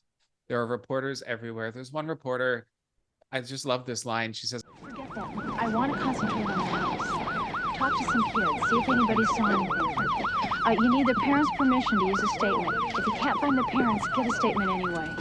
If you can't find their parents, get a statement anyway. She's very Gale Weathers. Anyway. She's very Gale Weathers. She is. She's totally Gale Weathers. 15 years in advance. Sheriff Brackett pulls up as Annie is being rolled out on a gurney. And we have Nancy Loomis reprising her role in a no dialogue this is a day player. This is day player work. Oh, she was there to just be rolled out. Yeah. And it's, you know, one of those scenes, like that whole scene where he says, I have to go home to tell my wife. And before somebody else does. It works. And then it's all like one shot. They walk down and he's like, if that wasn't Michael, like, it's just so beautifully shot. A Carpenter had said once that, and he said, Halloween 2 is an abomination. And I remember like thinking, come on. It's not that, it's beautiful. It's beautifully shot. It feels like Halloween night, doesn't it? It feels like October 31st in Hatfield, Illinois. Yeah. That's what I see when I see that film. It captures it. And, you know, I really struggled when I found out his opinions about it and about the brother-sister timeline and everything. And I wanted in solidarity to side with him, and I respect his opinion, right? He absolutely, it just, it all works for me. You know, he did step in and direct portions of this film. Yeah. And you can improved see his hand. You can see his hand. And I think it's interesting because it blends it into the first film. But then with Rosenthal's direction, we get something fresh and new. And I love the turnout. Yeah. I'm just going to give away my opinion that I stated at the end. I really love this movie. Yeah, me too. It's definitely one of my favorite movies of all time. Yeah. So Brackett looks at Loomis and says, damn you, what have you done? You let him out. And Loomis very calmly, not as a reaction. I'm just going to like ooze over Donald Pleasence's performance in this movie the entire time. So get used to it. He tells him, I haven't done anything. Damn you. Sorry. What have you done? I haven't done anything. You let him out! I didn't let him out. I gave orders for him to be restrained. I didn't let him out. I gave orders for him to be restrained. Like, you know, he's not being defensive. He's just like, you know, no one fucking listened to me. And you can hear in his voice, I'm sorry that this happened. Right. He's being compassionate, but he's telling him, I gave orders for him to be restrained. And then when he leaves, he gets angry at at Hunt. You're talking about him like he's some kind of animal. Would you keep him back? He was my patient for 15 years. It became an obsession with me until I realized that there was nothing within him, neither conscience nor reason, that wasn't even remotely human. An hour ago, I stood up and fired 6 shots into him. He just got up and walked away. I am talking about the real possibility that he is still out there. You know, it's like, stop fucking dicking around, you know, like, you know, he is still out there, you know, like that's why he's such a great actor. I mean, Donald Pleasence. Also, I think his accent lends more importance to what he's saying. You listen, you hang on to every word because he's got this British accent and you feel like everything he says is more important, you know? Yeah. It just because he's the only one speaking like that. And it just sounds, you know, sophisticated, I think, you know? Yeah.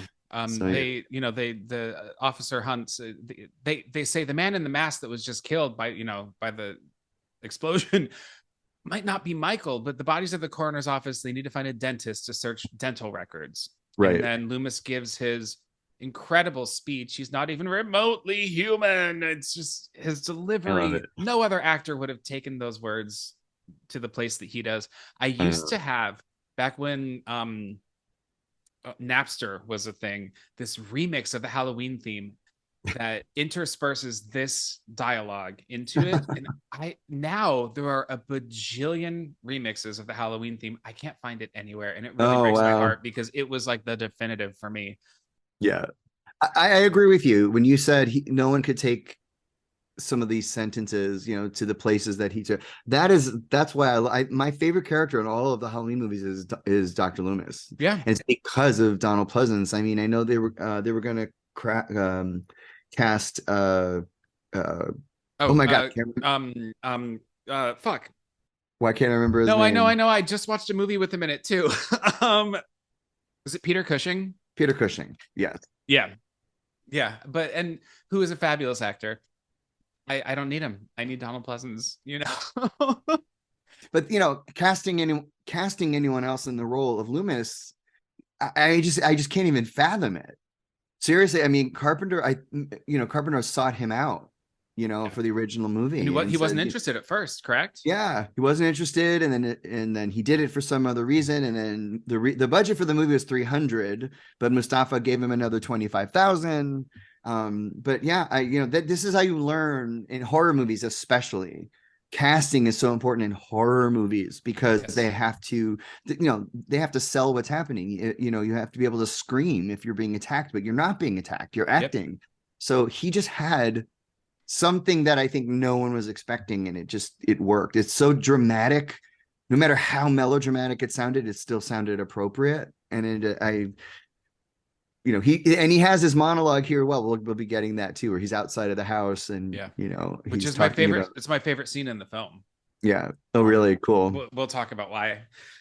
We cut to a man with a boombox on his shoulder, and he's listening to news reports about the murders. This is away from the house. We're like downtown Haddonfield now. Trick-or-treaters on the street. I believe Carpenter directed this sequence. Okay. If I don't know.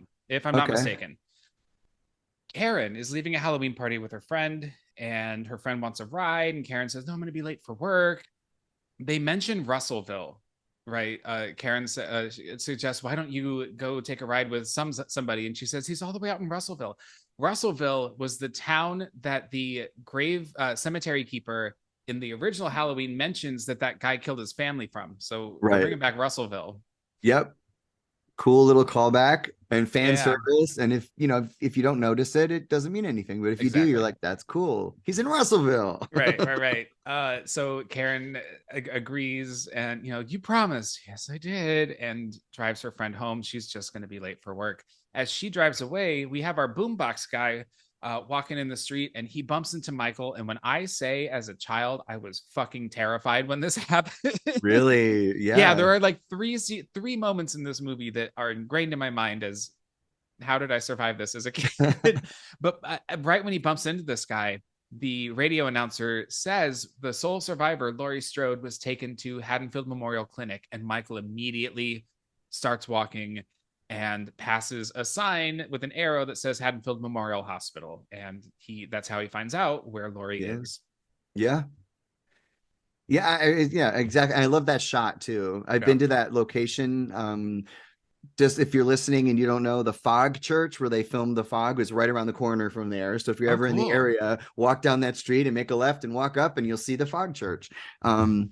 There's a Halloween 3 location, right? The bar where Tom Atkins is in, and he meets Stacey Nelkin. That's right across the street from there. So I like to go down in that area because they use a lot of areas in Carpenter's movies. Yeah, that's convenient. But it's such a great shot. And yes, he did direct that. I saw a behind the scenes photo of him and Lance Warlock, who's the kid that's got the boombox. Mm-hmm. So yeah, he was there. So I think he did. Lance Warlock, any relation to Dick Warlock? Yeah, that's Dick Warlock's son. That's cool. Oh, that's so cool. And Lance is a nice guy. He's a really nice guy. I haven't spoken to him in years and years, but that's him. Yeah. Wow. Well, and convenient that church was right around the corner, because Carpenter couldn't fully direct this film because he was working on The Fog. Right. That's right. Right. Exactly. I don't even know if he would want to. I don't think he wanted to make the movie. It was just like, no, not at all. He was over it. No one really wanted to make this movie. Isn't that funny? But I don't know, it all came together. So we cut to the hospital. Karen pulls up in her car. It's a great shot where as she walks into the hospital, it pans over to her rearview mirror, and Michael, you can see his reflection in the mirror. That terrified me as a kid. Because Yeah. I was like, whenever I saw Michael's face, I got scared, and there he is watching in this mirror. And, he's just standing. It's the easiest thing. Like, he's just standing there. He's not even doing anything. It's not like a shark, biting your legs off. Yep.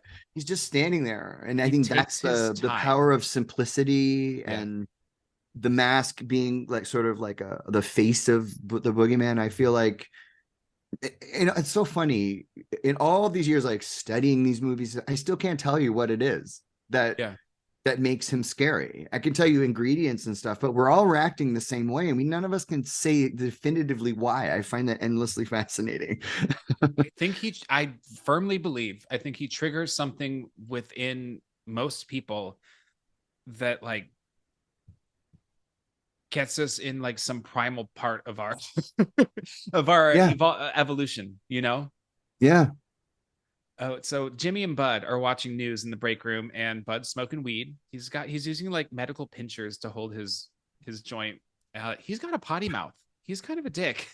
Yeah, you have to kind of like love and hate Bud at the same time. Which he's just so offensive. He's crude. But he's the guy that brings the fun to the party. So I mean, you gotta like him. Yeah, the security guard is watching the same horror movie marathon. He's watching, I think Dementia is on now, and he's reading a magazine, and he doesn't see Michael in the security camera walk past. The security camera will come in and out throughout the film, but it's established here. Cut back to the break room, and Janet mentions that a friend saw Michael walking in a field behind a drive-in, and Buddy's really shitty to her about it. Janet's got like a meek quality to her, she's a good girl. Janet's a good girl. Like naive, easily spooked. Yes. Totally not prepared for what's going to come. Not at all. Bless her. Buddy, she says, you have to curse in front of me, and he says, sorry. I guess I just fuck up all the time, and she leaves. And Jimmy scolds Bud. Like, they work together. I don't know that they like each other. Yeah, it's clear that he gets on his nerves. Yeah. And I love that he mentions character, like there's characters like Julie and Ziggy, and you're like, they make it feel like it's close to home, and like somebody at the hospital saw Michael behind the Lost River Drive-In and by the shopping bag, and they're creating the town, and they're creating the characters, and their little exchange is just, it's great. What they do is the difficult task that a lot of horror filmmakers can't do, is create a core group of characters that you actually care about, that you love, and they just do it. It's very, very obvious in like later horror movies that it's not easy. It's not easy. You have to, it's the acting, and it's the writing. I always see, like in Halloween 2, I'm reminded of, are they great actors? I don't know, but they're great in this role in the slasher film. They're bringing it. And I care about Karen and Jill and the little kid with the razor blade. And there's no one I don't care about, which is, an argument against the latest trilogy. Like, there's a lot of characters I just didn't care about, including Laurie Strode's granddaughter. I thought she was the most interesting in the third one, which is the one everybody hated. It's awful when your lead characters are like, I think the writing made it assumed that they just put it on us to instantly connect to her, to instantly like them. Like there was an assumption that we would, and we weren't. I mean, didn't you feel bad for Mrs. Elrod? Didn't you feel bad for Alice? Didn't you feel like they're getting their one good scare? It's Halloween. I guess everyone's entitled to one good scare, huh? And it's like, you care about them. I can hear the sirens right down the street, and automatically you're like, oh God, I love this person, she's gonna die. I don't think there's one character. Even Dr. Mixter, you laugh, you're like, the guy's out getting drunk at the country club, and it's just working, and I don't think it's over time that I've appreciated it. I mean, it was like, I remember when I was watching when I was a kid, I was like, I was in fear for everybody. So these characters feel more real than any character in any Friday the 13th sequel that I've ever watched. I know I sound like I'm shitting on that series. I really do enjoy it. Well, it's filled with those animals. Yeah, exactly. Yeah. I thought Corey Feldman was really great in Friday 4. Is very good. Really loved him. All right. Yeah. The sequels besides 4. Because I also like his sister in that. She's great. They're great. I love that movie. So Michael's stalking the halls, and it's a point of view shot where he ducks into like the incubator room with babies. I kind of feel like the Halloween moment where he looks into the crib in that house comes from this. Michael's not interested in killing babies, but I'm sure it invokes some sort of fear in people who like babies. You know, I don't. So. Well, you know, it's funny. I never react in fear there. I just kind of felt like, oh, he's hiding. He's in, you know, why would you murder a baby? I don't know. I just kind of feel like the boogeyman doesn't do that. I think our brains are programmed with things that like he's even the boogeyman wouldn't do that, you know. Sure. I don't know. I never feared that moment. He's never in the infirmary. He's just walking by it. So I guess I don't have any fear in that scene. Well, Jimmy lets Laurie know that the killer was Michael Myers, and Laurie has a big reaction to it, which I realized today is interesting because she was just at the Myers house before dropping off keys in the original film. And so her reaction is like, the guy who killed his sister, he's in a hospital somewhere, you know? And then she has this moment where she's like, but why me? Why me? I love that moment. Yeah, she's like, only got 25 minutes of screen time in this, and she's wearing a terrible wig because her hair was short by this point, but she makes the most of those 25 minutes. She does. You know, I'm glad she's only in it for 25 minutes because it just left time for all these other characters that we love take her place. Mm-hmm. And you're right. I could see it. Think about it. Say that you were being told by Jimmy that you were being attacked. You'd be like, wait, that little kid that she knows the story. Well, then why me? Yeah, that she is an appropriate thing. It wasn't over dramatic. She literally was like, well, why me? Yeah. Like what the fuck? And it tells us that the story of this murder is infamous around Haddonfield. Yeah, absolutely. The nurse checks on her and lets her know, you know, we'll let you know as soon as we reach her parents, which is a good detail because like where the hell are her mom and dad? Right, they're noticeably missing in this movie for sure. She picks up the phone and the receiver is dead, and there are just spooky shadows coming in the window from trees blowing outside. It's just an interesting shot. She's spooked already. Yeah, she's spooked. Yeah. The security guard goes to check the grounds. Is it Mr. Garrett? Mr. Garrett. Yeah. And we love Mr. Garrett. He's the worst security guard because all he has to do is watch the monitor and completely doesn't see the intruder, you know, enter the hospital. But, you know, then he goes and, you know, he's like scared by a cat. Scared by a cat. He falls into a pile of garbage. Yeah. His rummaging through and seeking, like looking from room to room, for me takes a little long. It kind of does go for a while. It's a long scene. It's building tension. I get it. But he does get it by Michael with the back end of a hammer right in the crown of his head, and that is another moment when I was a kid that absolutely. And that is an opposite. That sound effect is the opposite reaction I had from it is the most appropriate sound effect, and I can hear it in my brain right now. It is the worst sound ever. I mean, it's like that is what a hammer would sound like going into someone's head. Yes, absolutely, truly terrifying. Yeah. And brutal, you know, it's just like Michael showed up without a weapon. Well, he actually he has the knife that he steals from Mrs. Elrod, kills Alice with it, and then you see the knife later. So he shows up there without a weapon, probably just found one, you know, in which he does throughout this film. He has an assortment of toys to play with in this movie. Yeah. He's just picking up toys as he's walking around and killing people with them. That's the boogeyman. That's crazy. We cut to the coroner's office, and a close-up on this burned body and scraping teeth, which is the sound is awful. Oh, it's the worst sound of the scraping of the teeth trying to get dental records. It's so bad. And the coroner says even his gums are charred. The guy has no fillings, so he's young, guessing 17 or 18.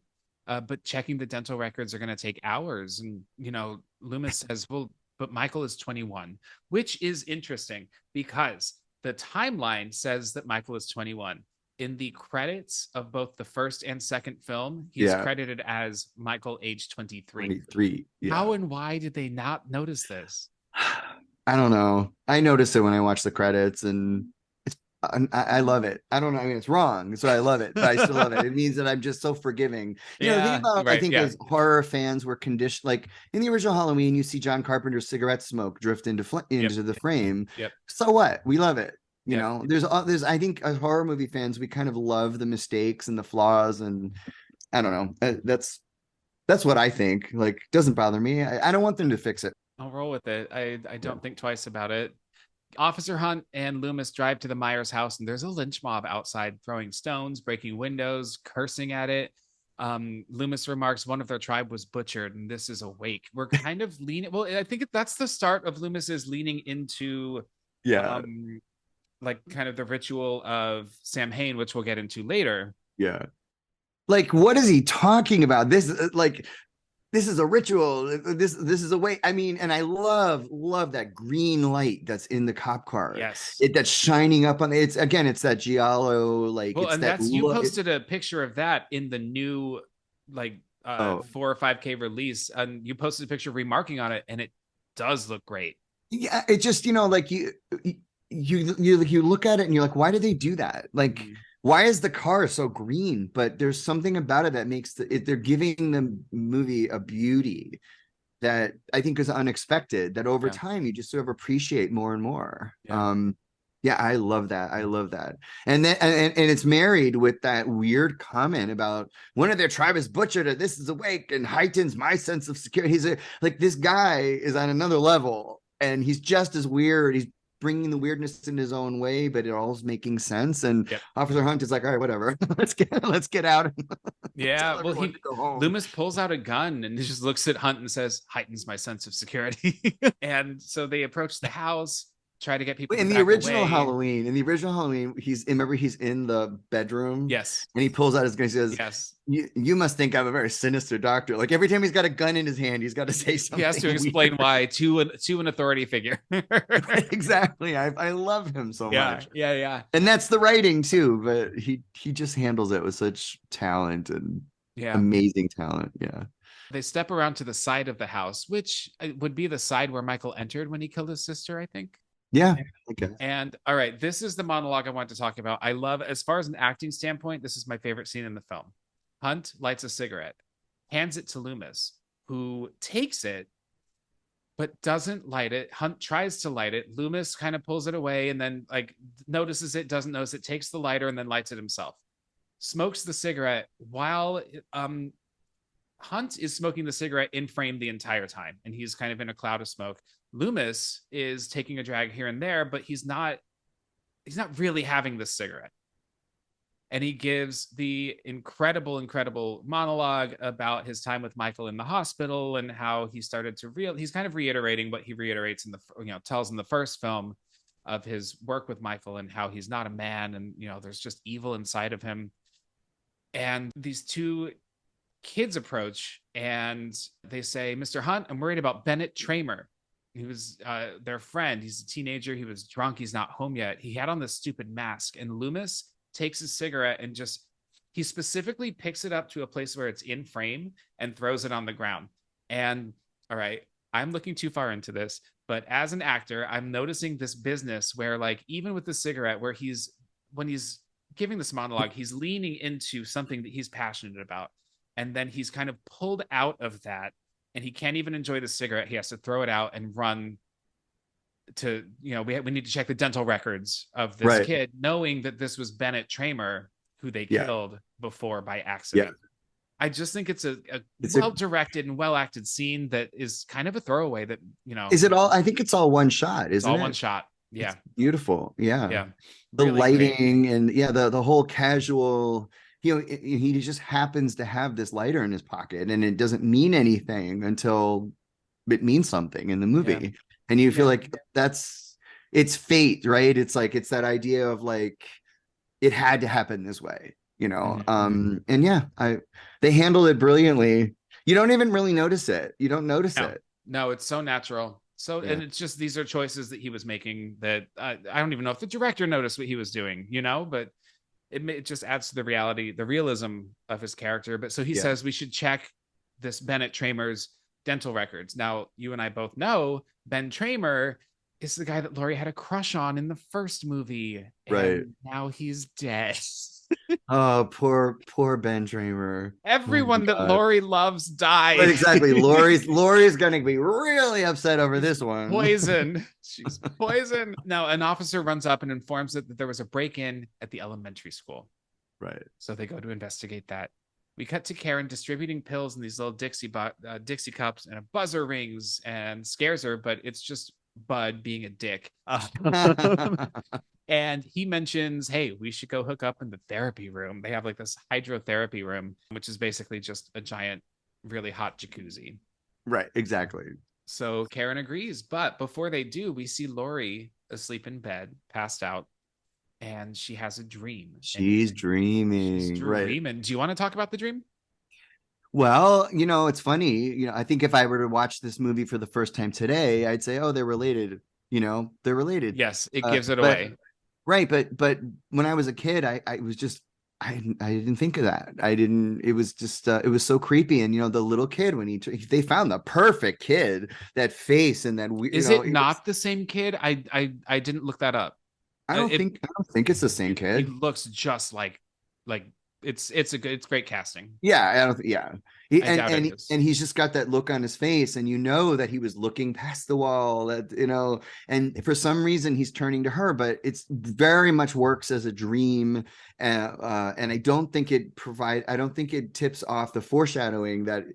I mean, why would they do that? They're giving their ending away, but I don't know. I love it. I don't want the movie without it. But then she says, "I told you, I'm not your mother." Like, if that's not ruining something. But again, I saw this movie when I was little, and I don't know. I guess savvy audiences now will be able to tell that they're telling you something in advance. But what do you think about it? Oh, I think it's gorgeous. I think it doesn't match the rest of the movie, and that's why it works. And the Mr. Sandman theme, Bring Me a Dream. Where is this dream coming from? Has she had this dream before? Or is knowing that Michael Myers is the one who's after her, finding that out, is that what's inducing it? There's also that's very interesting. I think that's what's triggering the weird dream. Is she says, "Why me?" You ask your brain a question and it's going to produce an answer. Well, she's dreaming. We'll find out later, that she was 2 when Michael killed his sister, right? So does she have some kind of memory of him being around? Maybe. Do you remember things when you're 2? Maybe. There's also it kind of cuts in and out, but a shot of this very specifically red, very giallo looking blood dripping on what looks like a black floor, right? Yeah. Very specific blood that I feel like we see again later in Mrs. Alves's death. Yeah. Right. They're showing you the blood in this. It looks a lot. It looks like the same kind of blood. Yeah. All right. So we cut to that therapy room I mentioned before, and Bud and Karen are hanging out in it, and they are naked. We get a full boob shot in this. We only got kind of like a tease of a nip slip of PJ Souls in the first one, but we got full frontal in this. I bet it's so funny. This scene, I think, was very pivotal to straight kids and gay kids, because she's got a nice pair of boobs, but that didn't faze me. I remember going, oh wow. But when he stood up, I was like, oh, like it was. You see his butt, and I rewound it. I watched this movie 3 times this week. I kept rewinding. You can see the back of his scrotum between his legs. It's there. He was not, like when they film nude scenes, they put like a pouch on a man's genitals, like a bright orange, so if it shows up in frame, they know to cut it. Yeah, exactly. Yeah. You can see his junk. Yeah. Okay. I've never noticed that, but now I gotta freaking watch it again. Maybe it's just a pervert. But it was just one of those things where it was satisfying to everybody. Yeah.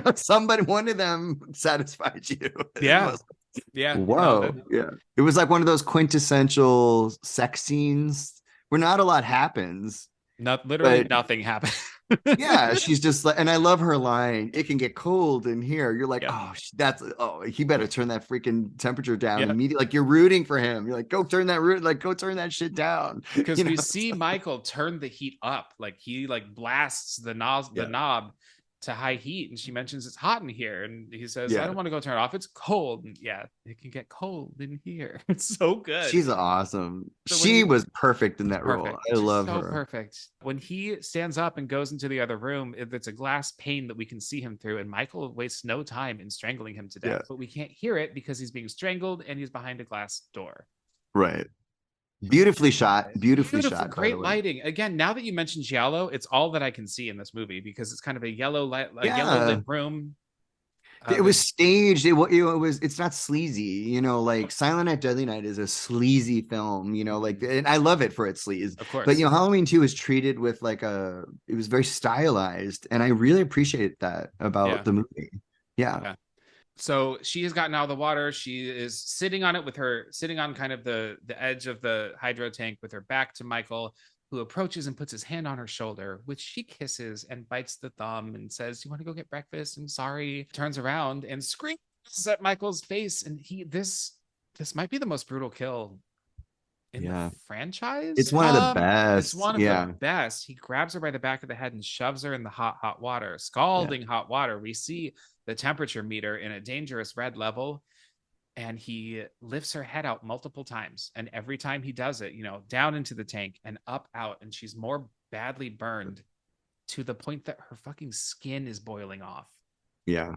And it's pretty horrific. It's a lot. You're kind of, you think of the fact that his hand can withhold that heat, and it just adds to kind of his boogeyman aspect. And again, beautifully shot. And I hate to say, but it's like there's something beautiful about it. And the skin flapping more and more as you see her come out, and he's just holding her. And I remember that he's still at one point, he's just holding her down under the water. And yeah, it's horrific. I mean, but you're like wondering, like, why? What's he doing? And you still don't know. And I remember there was no Halloween 4, 5, 6, 7. Like back then, you're like, you were coming off the first movie. You were like, and you don't understand what's going on. And that, I think, the unknowing is where the scare is. It's like, what the fuck, man? What's he doing? Yeah. All right, so we cut to the elementary school where they find a broken window. There's blood on the glass, blood on a little child's desk, and then on the teacher's desk, there's this crayon drawing of a family with Michael's giant knife, like jammed down into the little sister character. That's Mrs. Elrod's knife, right? Yes, that's where it went. That's why he needed. That's why he shows up at the hospital without a knife. yeah, that's where it went. We also see in this picture a little dead girl in the grass off in the corner, which is presumably Judith, right? Judith Myers. Written on the blackboard in blood is the word Samhain. What's this? It's gibberish. No, it's a Celtic word. Samhain. It means the Lord of the Dead. The end of summer. The festival of Samhain. October 31st. Which is technically and appropriately pronounced Samhain within the Celtic and Wiccan community, but for the sake of Donald Pleasence's mispronunciation, I will be saying Samhain for the rest of this podcast. I say Samhain. I know it's Samhain. They say it in Halloween 3, but it's Samhain. Give me a break. Loomis, Festival of Summer. Yeah. How does he know all this? And it means nothing, but like you're going... you got to listen to this guy. He's been pretty right. He says it means the Lord of the Dead, the end of summer, the festival of Samhain, October the 31st. And when he says that, Nurse Marion, played by Nancy Stevens, walks into the room. He doesn't recognize her at first, which I think is brilliant because nobody who saw this movie 3 years ago when it came out is going to recognize her either. Oh, right. Exactly. She's only in the movie for like 5 minutes, but I love that she appears. Is she in 4 of the movies? She's in 4 of the movies. H2O and Halloween Kills. Yeah. And Halloween 2. And Halloween 2 and Halloween 1. Yeah. Yeah. 4 movies. They just bring her back and she's all right. There are certain people in and she's world... Rick Rosenthal's wife. Oh, I didn't know that. Yeah. That's cool. Well, she's great in these movies. And I got to say, there are certain people in the world who look really good smoking a cigarette. And she holds her cigarette like she's Joan Crawford back in like the 40s. She just looks great. And she's always smoking. Anytime she's on screen in any of the movies. And she's a nurse, isn't she? She's a nurse. Well, she lights up a cigarette in the hallway of this elementary school. And she tells Loomis that he's been ordered back to Smith's Grove, the sanitarium that Michael is from, by the governor. The story's all over the state, and Loomis has been blamed for Michael's escape. And Dr. Rogers, who is Loomis's boss, essentially, is worried that this is going to ruin the rehabilitation program at the hospital. There's a marshal waiting to escort them outside. Loomis is like, what the fuck? He's not happy about it. But So Jimmy checks on Lori and he tells her he's not going to let anything happen to her. And she's got her eyes wide open, but then he realizes that she's asleep with her eyes open, and he checks her pulse and she's had a bad reaction to the medication that's been given to her. Mm-hmm. Nurse Janet goes to try to find Dr. Mixter, and this room is set up very giallo again. The majority of lighting is coming from the aquarium in this office, and it's got wavy water. Wonderful. I love that so much. It's green. It's really greenish yellow. Like it's great. But she finds Dr. Mixter at his desk with a needle in his eyeball, and she backs away, and we get the same lighting trick from the first film where they use a dimmer on Michael to fade him into view. And he grabs her and takes a syringe and plunges it into her head and injects her brain with air. Which I would assume is a quick way to go. I mean, come on. I guess, in horror movies, I think people generally die a lot faster. It's like one little jab with a scalpel to your neck. It's like, you're dead immediately. I don't know. Maybe but I mean, it's horrific.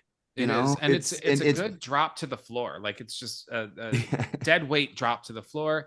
Michael does his little head tilt thing that is one of my favorite shots in the movie. Yeah, because he's got that aquarium water. Well, I'll tell you why.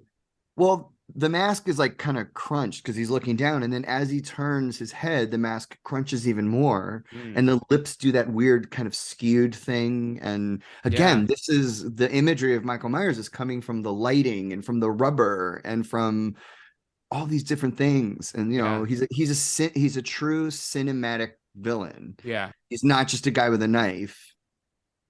He's an assemblage, and I love that. It's all these things, the weird aquarium sounds in the background and all of that, just beautiful. Well, the mask comes off differently in this film. Just for listeners who probably already know this, it is the same mask that was used in the original film, but it was kept under Deborah Hill's bed after they wrapped, because they didn't know that they would need it again. And she was a heavy smoker, and B, it was just under a bed, so it yellowed over time. And when they pulled it out, it was a different color. So it's not as white, it's not as blank as the original, but I like that it has a dirtiness in this. Also, I love it. Yeah. It fits the head of the actor differently. He's got a wider head. And so it doesn't bother me. Let me tell, it doesn't bother me either. In fact, I love it. I love what he looks like. He's a little robotic in the movie, but I've come to appreciate that. When we did our Halloween 2 trailer, the actor his name is Leto, was playing Michael. We added padding to his face so that we could make the mask look a little more Dick Warlocky. But we noticed that detail, and it's a very important detail because you need the right actor. Like Dick Warlock. Dick Warlock wasn't a particularly tall man, from what I understand. Shorter than Nick Castle, shorter, and I think a little stockier. Yeah, but he was right for the movie. Some of these Michaels they cast. I mean, I loved George Wilbur, and he just didn't. He had a different body, clearly. And Zombie cast a very tall, scary. But Dick Warlock is just right. I love Nick Castle and Dick Warlock. I just love them both. I think they're both incredible. They're the two. So Michael's stalking the halls, and he comes into Laurie's room and takes a scalpel and stabs the figure in the bed, but it turns out to be pillows. Laurie has stuffed her bed with pillows and fled. Surprise. Yeah. She knew he was coming, She knew he was coming. Yep. Nurse Jill finds her empty room. No one knows where she is. We hear Laurie's theme again as she's walking these dark hallways, and Michael is lurking too. And tension's building really well in this section of the film, I think. Oh, yeah. So Jimmy and Nurse Jill run into each other, and he says, I can't find anybody. So they split up. Nurse Jill is going to go somewhere else for help, right? Mrs. Alves is gone. Dr. Mixter's gone. There's no authority here. Everyone's disappearing. Michael's shadow is listening to this. You can see his shadow behind them, behind a white curtain. Jimmy finds Nurse Alves dead. And this is a very giallo moment. I can't get that out of my head now that you said it. She's on a gurney. Her right arm is dangling off, and she's got a syringe, like an IV drip. And the tube is dripping her blood all over the floor. And it does look like the same red blood that's in Laurie's dream. Yeah, there definitely is a callback there. And I always wondered, what did he do to her? Yeah. You know, you don't just hook someone up. Like, he had to, like, what happened? Yeah. It must have been awful. And then he staged her. He like Annie in the original movie, he staged this horrific scene. And then Michael is a prankster. People don't, you know, they forget, like in some of the movie, like he's dropping flower pots and he's putting bed sheets, cutting holes in bed sheets and putting glasses of dead people out, you know. And I almost feel like this is part of why he works, is because he staged this. But he did something to her before he staged her, and so it just adds to the terror and the horror. And as much as you knew, Mrs. Alves didn't have like a lovely personality, you know, she was doing a job, but you still feel so bad for this woman. Yeah. She's a nurse. She's there to help people, you know. She's there to help people, and this is what fucking happened in a hospital. I am impressed that Michael was able to find a vein with that IV needle. Right. He spent time in a hospital, right? He spent his whole life there, so I guess maybe he observed. He seems to inherently know how to do things like drive cars, stick needle and mount needles in arms and all that. But I buy it all. I'll buy it all forever. Well, poor Jimmy turns around to walk away and he slips in the pool of blood on the ground, smashes the back of his head on the ground, and he's out. And we get a great overshot head of the two of them. And then we cut to Laurie walking the halls and Nurse Jill went to her car to try to drive away, and it won't start. And she realizes tires are slashed all over the place. I had a friend, I laughed out loud. We were watching the movie together years ago, and he goes, "Of course, that's why the car won't start. The tires are flat." Right. Like, it kind of like makes this weird connection. It was like, okay, Dave. Jill approaches Laurie in the hall and says, "Wait, Laurie." And Laurie sees her and is like, "Fuck you." I'm getting like, she's dazed. Laurie is drugged, right? Yeah. But then Michael appears behind Nurse Jill, and it's so iconic. Stabs her in the back, like lower back, with the scalpel, and then with this little scalpel, right? This little tiny scalpel, completely not realistic, but lifts her off the ground, and her feet shake and her shoes fall off, and it's just like this chilling, like sick. It feels sickening seeing her shoes fall off of her body. It was so simple. Yeah. But the clogs falling, I think it just, I don't know, it caps off the kill in such a weird way. Yeah. And he just drops her like a sack of potatoes. It's just like he drops her. Awful, but beautiful. And then the chase is on, and we get the great Halloween chasing music. Laurie stumbles down a hall. She kind of pushes a gurney in Michael's path behind her, and he's taking his time. You know, it's the kind of thing where people in an audience might be screaming, like, "Move faster, get the hell out of there." But like, you have to remember she's drugged and she's got like a fucking hurt foot, and she runs down some stairs, down another hallway, tries all these doors, but they're locked, and then she finds herself in the boiler room, and then backs into the security guard's body hanging from the ceiling. She screams, and Michael's coming slowly, and this is the other moment that my heart couldn't take it as a child. She finds a window, a tiny window up by the ceiling, and she crawls through it, and right as Michael's approaching and starts like grabbing at her legs and feet, she falls down to the other side. I read that the scalpel he was trying to cut her legs with had an eraser tip at the end of it. I heard it was a pencil. I heard that they just a pencil in general. I think he was holding a pencil, and they thought, funny. "Well, who's gonna?" I mean, he's just swiping. I have often wonder why they went that route with like the scalpel, because it's just not a very intimidating.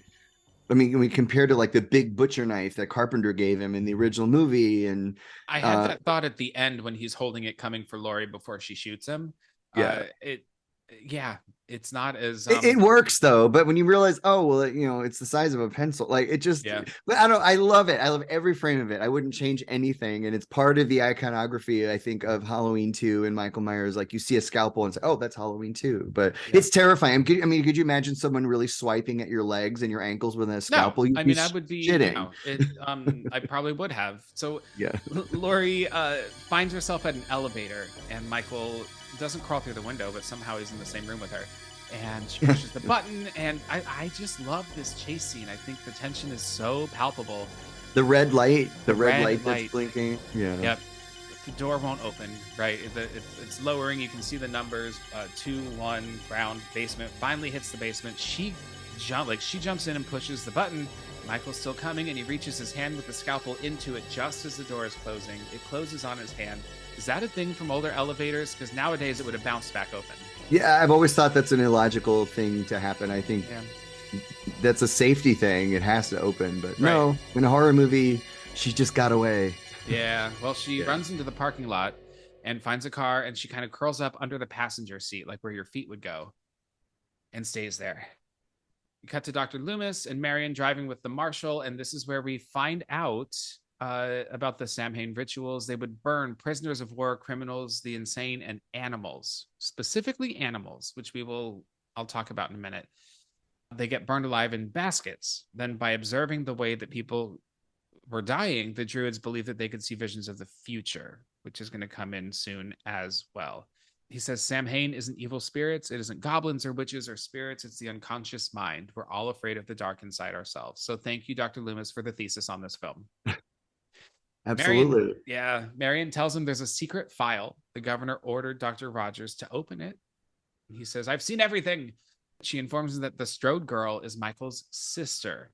She was born 2 years after Michael was committed.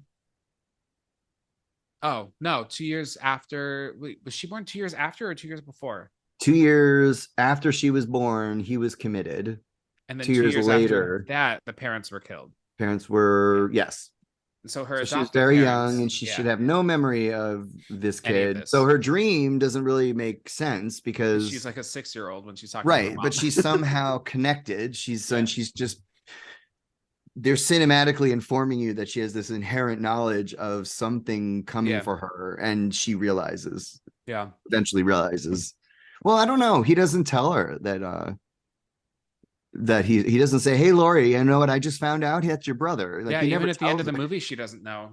Right. Yeah. Well, the adoptive parents who adopted Laurie requested the files be sealed for protection. You know, he killed one sister. Now he's going to kill the other. Now we know the motive. And Loomis insisted they go to the hospital where Laurie is. What do you people do? Normally fire a warning shot, and he fires the fucking gun in the car.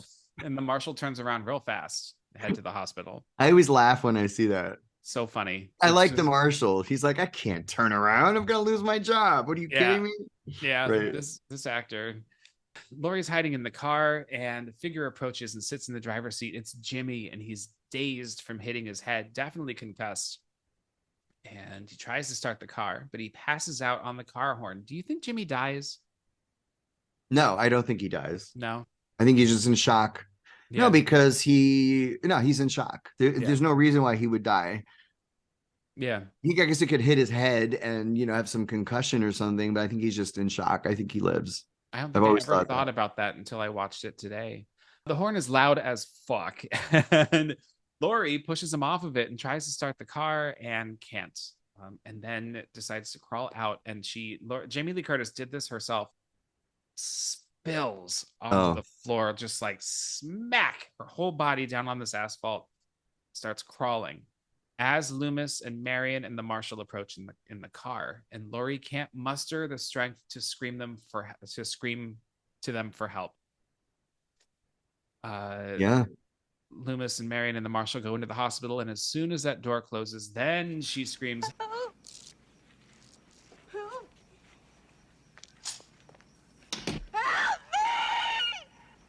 It's so frustrating. I think you see that and you just kind of go like, is that bad writing and acting, or is it designed? Because I love it. I love seeing the door close and she goes, help me. And she's traumatized as well. And so I don't know, but I just love it. I think that it's an unbelievable moment that I think that she plays well, Yeah, I think it's by design. I hope it's by design because she's absolutely terrified. Yeah. And so you do things. I mean, I've never been that terrified. I've never been in that position. And she has just seen somebody get murdered, and she saw Jimmy get freaked out. Yeah. And so she's terrified in this moment. And they say like you freeze when you're afraid. Yeah. Like you're frozen in fear. I think maybe that's what they were going for there. Yeah. Yeah. Well, she, stands up and is able to make it to the door. starts banging on it for help as Michael appears behind her in red light, bathed in a red light. Great scene. Starts walking toward her. It's reminiscent of the scene when she's trying to get into Tommy Doyle's house in the first movie, right? Banging on the door, and Loomis opens it and pulls her in. They close it behind. It's a glass pane door, and as you mentioned before, Michael just, a crash of thunder, just like, oh wow, that was cool. That crash of thunder happened as Michael walks through this pane of glass, as though it's not there. It's a cool shot. Yeah, I mean, he walks through he breaks doors in every movie. You know, he's breaking through something, and he's unstoppable. And when you see him, I think seeing him crash through a door now, it's almost like Loomis looking over the edge. You're like, how did you get up and walk away after falling off a balcony, being shot 6 times? That's not possible. Try to walk through a glass door. You won't be able to do it. So, you know, they're dealing with something more than a man, you know? And I love that it's all suggested. There's no reason or rationale or explanation. And I think that's what makes it work. It's like, what the hell? He's walking through doors at this point. It's amazing. Yeah. Well, Loomis shoots him 5 times. So now at this point, Michael has been shot, is it 11 times tonight? Yeah, I guess. I shot him 6 times. He falls to the ground, and the marshal thinks he's dead. And Loomis says, no, he's still breathing. Marion goes to use the radio in the police car, and Laurie says, why won't he die? And I just love her performance in this movie. I really do. Yeah. Because and again, that's the boogeyman. Right. You know, why won't he die? That's what we're all thinking watching this movie. Yes. What the hell? Why won't he die? And remembering that she still doesn't know why he's after her, you know? Yeah. Somebody told her after Halloween 2, because in H2O she knows. So somebody told her.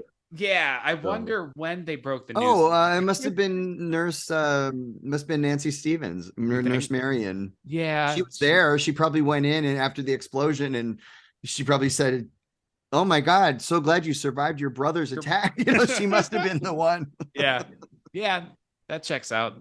The marshal kneels down by Michael's body, who then sits up and slits his throat with the scalpel. Loomis and Laurie are on the run, and Michael stalks behind. There's a cool moment where they're standing back to back, kind of circling around looking for a door, which they find and go in and lock it. And this room is full of oxygen tanks. And Laurie crouches in the corner, whimpering a little bit, and Loomis tries to hand a gun to her, and she won't take it. He lays it at her feet.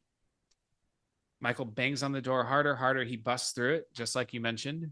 And Loomis goes to fire, but he is out of bullets. Of course he is. See, 6 into Michael, 1 in the police car, 5 more. So he had 12 rounds, and they are all gone.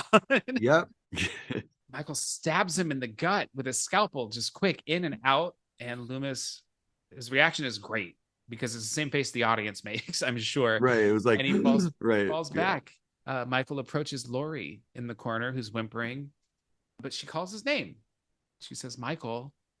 And he stops and puts the scalpel down, like lowers it and tilts his head like he always does. Then there's a moment, but then he resumes approaching her. She says, Michael, stop. And then Michael, stop!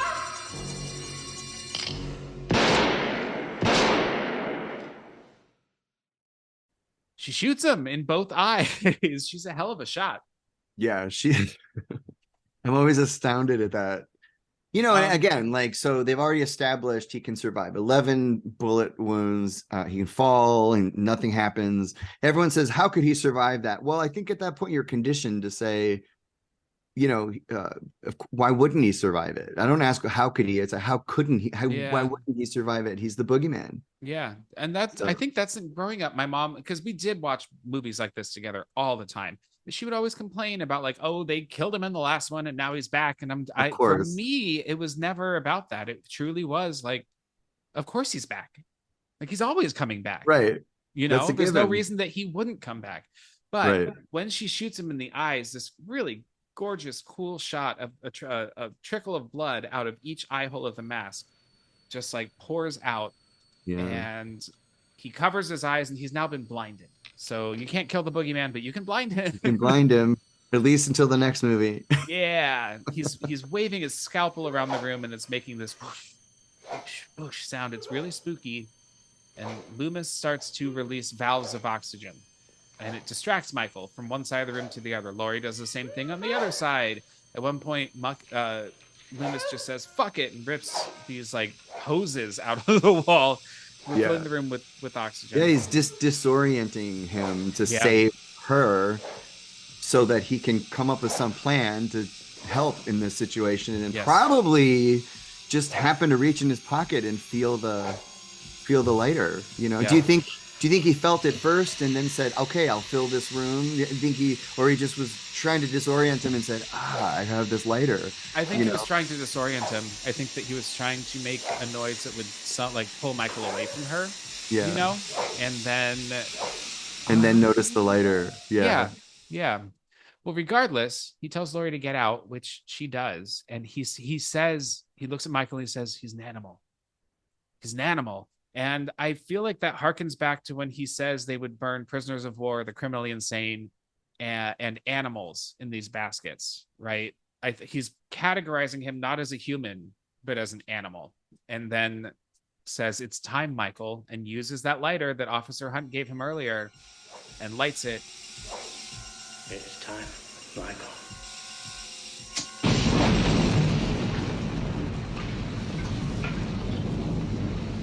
And the room fucking explodes. It's a great ending. Great ending. Great explosion. Laurie is kind of thrown from the room. She ducks behind what appears to be like a water fountain. And so we see behind her this blaze. And from the blaze, Michael walks, and he's just doused in flame. And it's just a cool, what the fuck? It's like when the Terminator just keeps coming. Yeah. It's clearly like a stunt man in a suit. I mean, it's like, you know, but it's bulkier. It works. Yeah. It works. Yeah. But then he falls down on his face. Dead. Yeah. Right. If this is the end of the timeline in 1981, this is the end of Michael. It was over.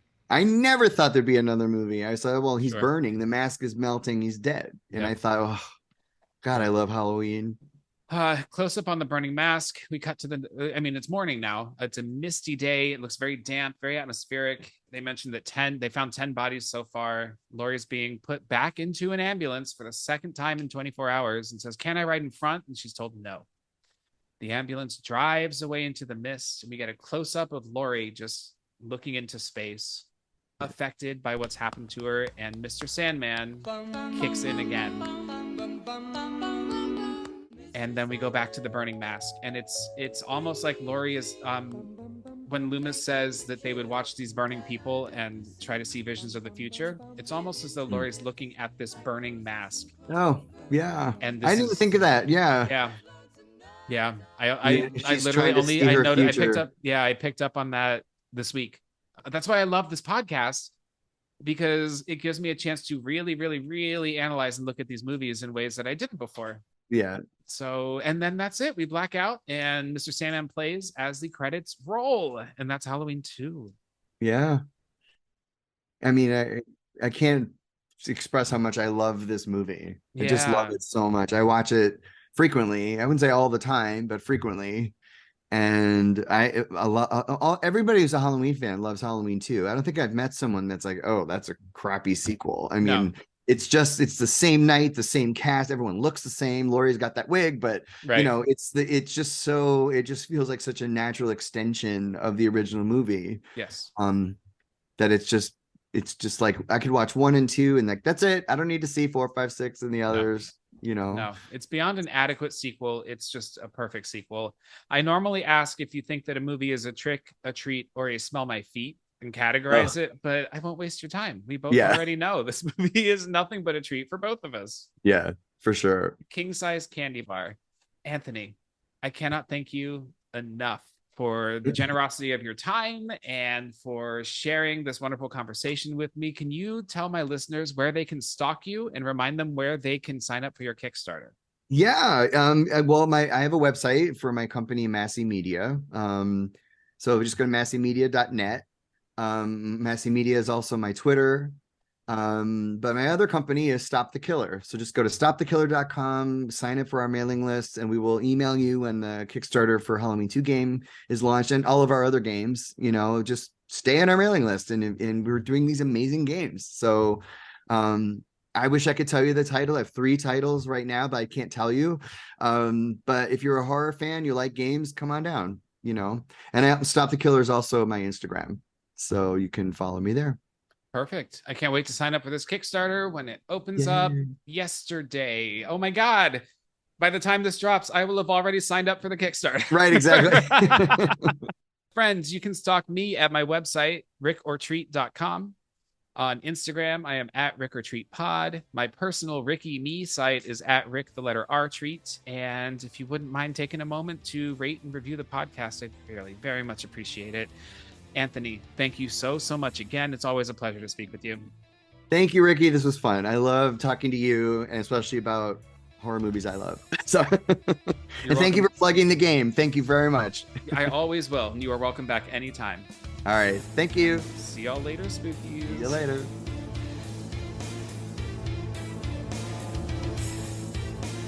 Thanks for coming Rick or Treating. You can follow the show on Instagram at rickortreatpod. It'd be a real scream if you'd take a moment to subscribe, rate, and review the show on whatever platform you're listening on. The show's spooky intro and outro music is a cover of Camille Saint-Saëns' Danse Macabre, with orchestrations composed and performed by Lestat von Monlicht. Links to the artist's music can be found in the episode description. Check him out, he's frighteningly talented. Rick or Treat Horrorcast is independently produced by me, Ricky J. Duarte of Rick or Treat Productions. If you like what you heard, tell a friend. If you didn't, well, they're coming to get you, listener.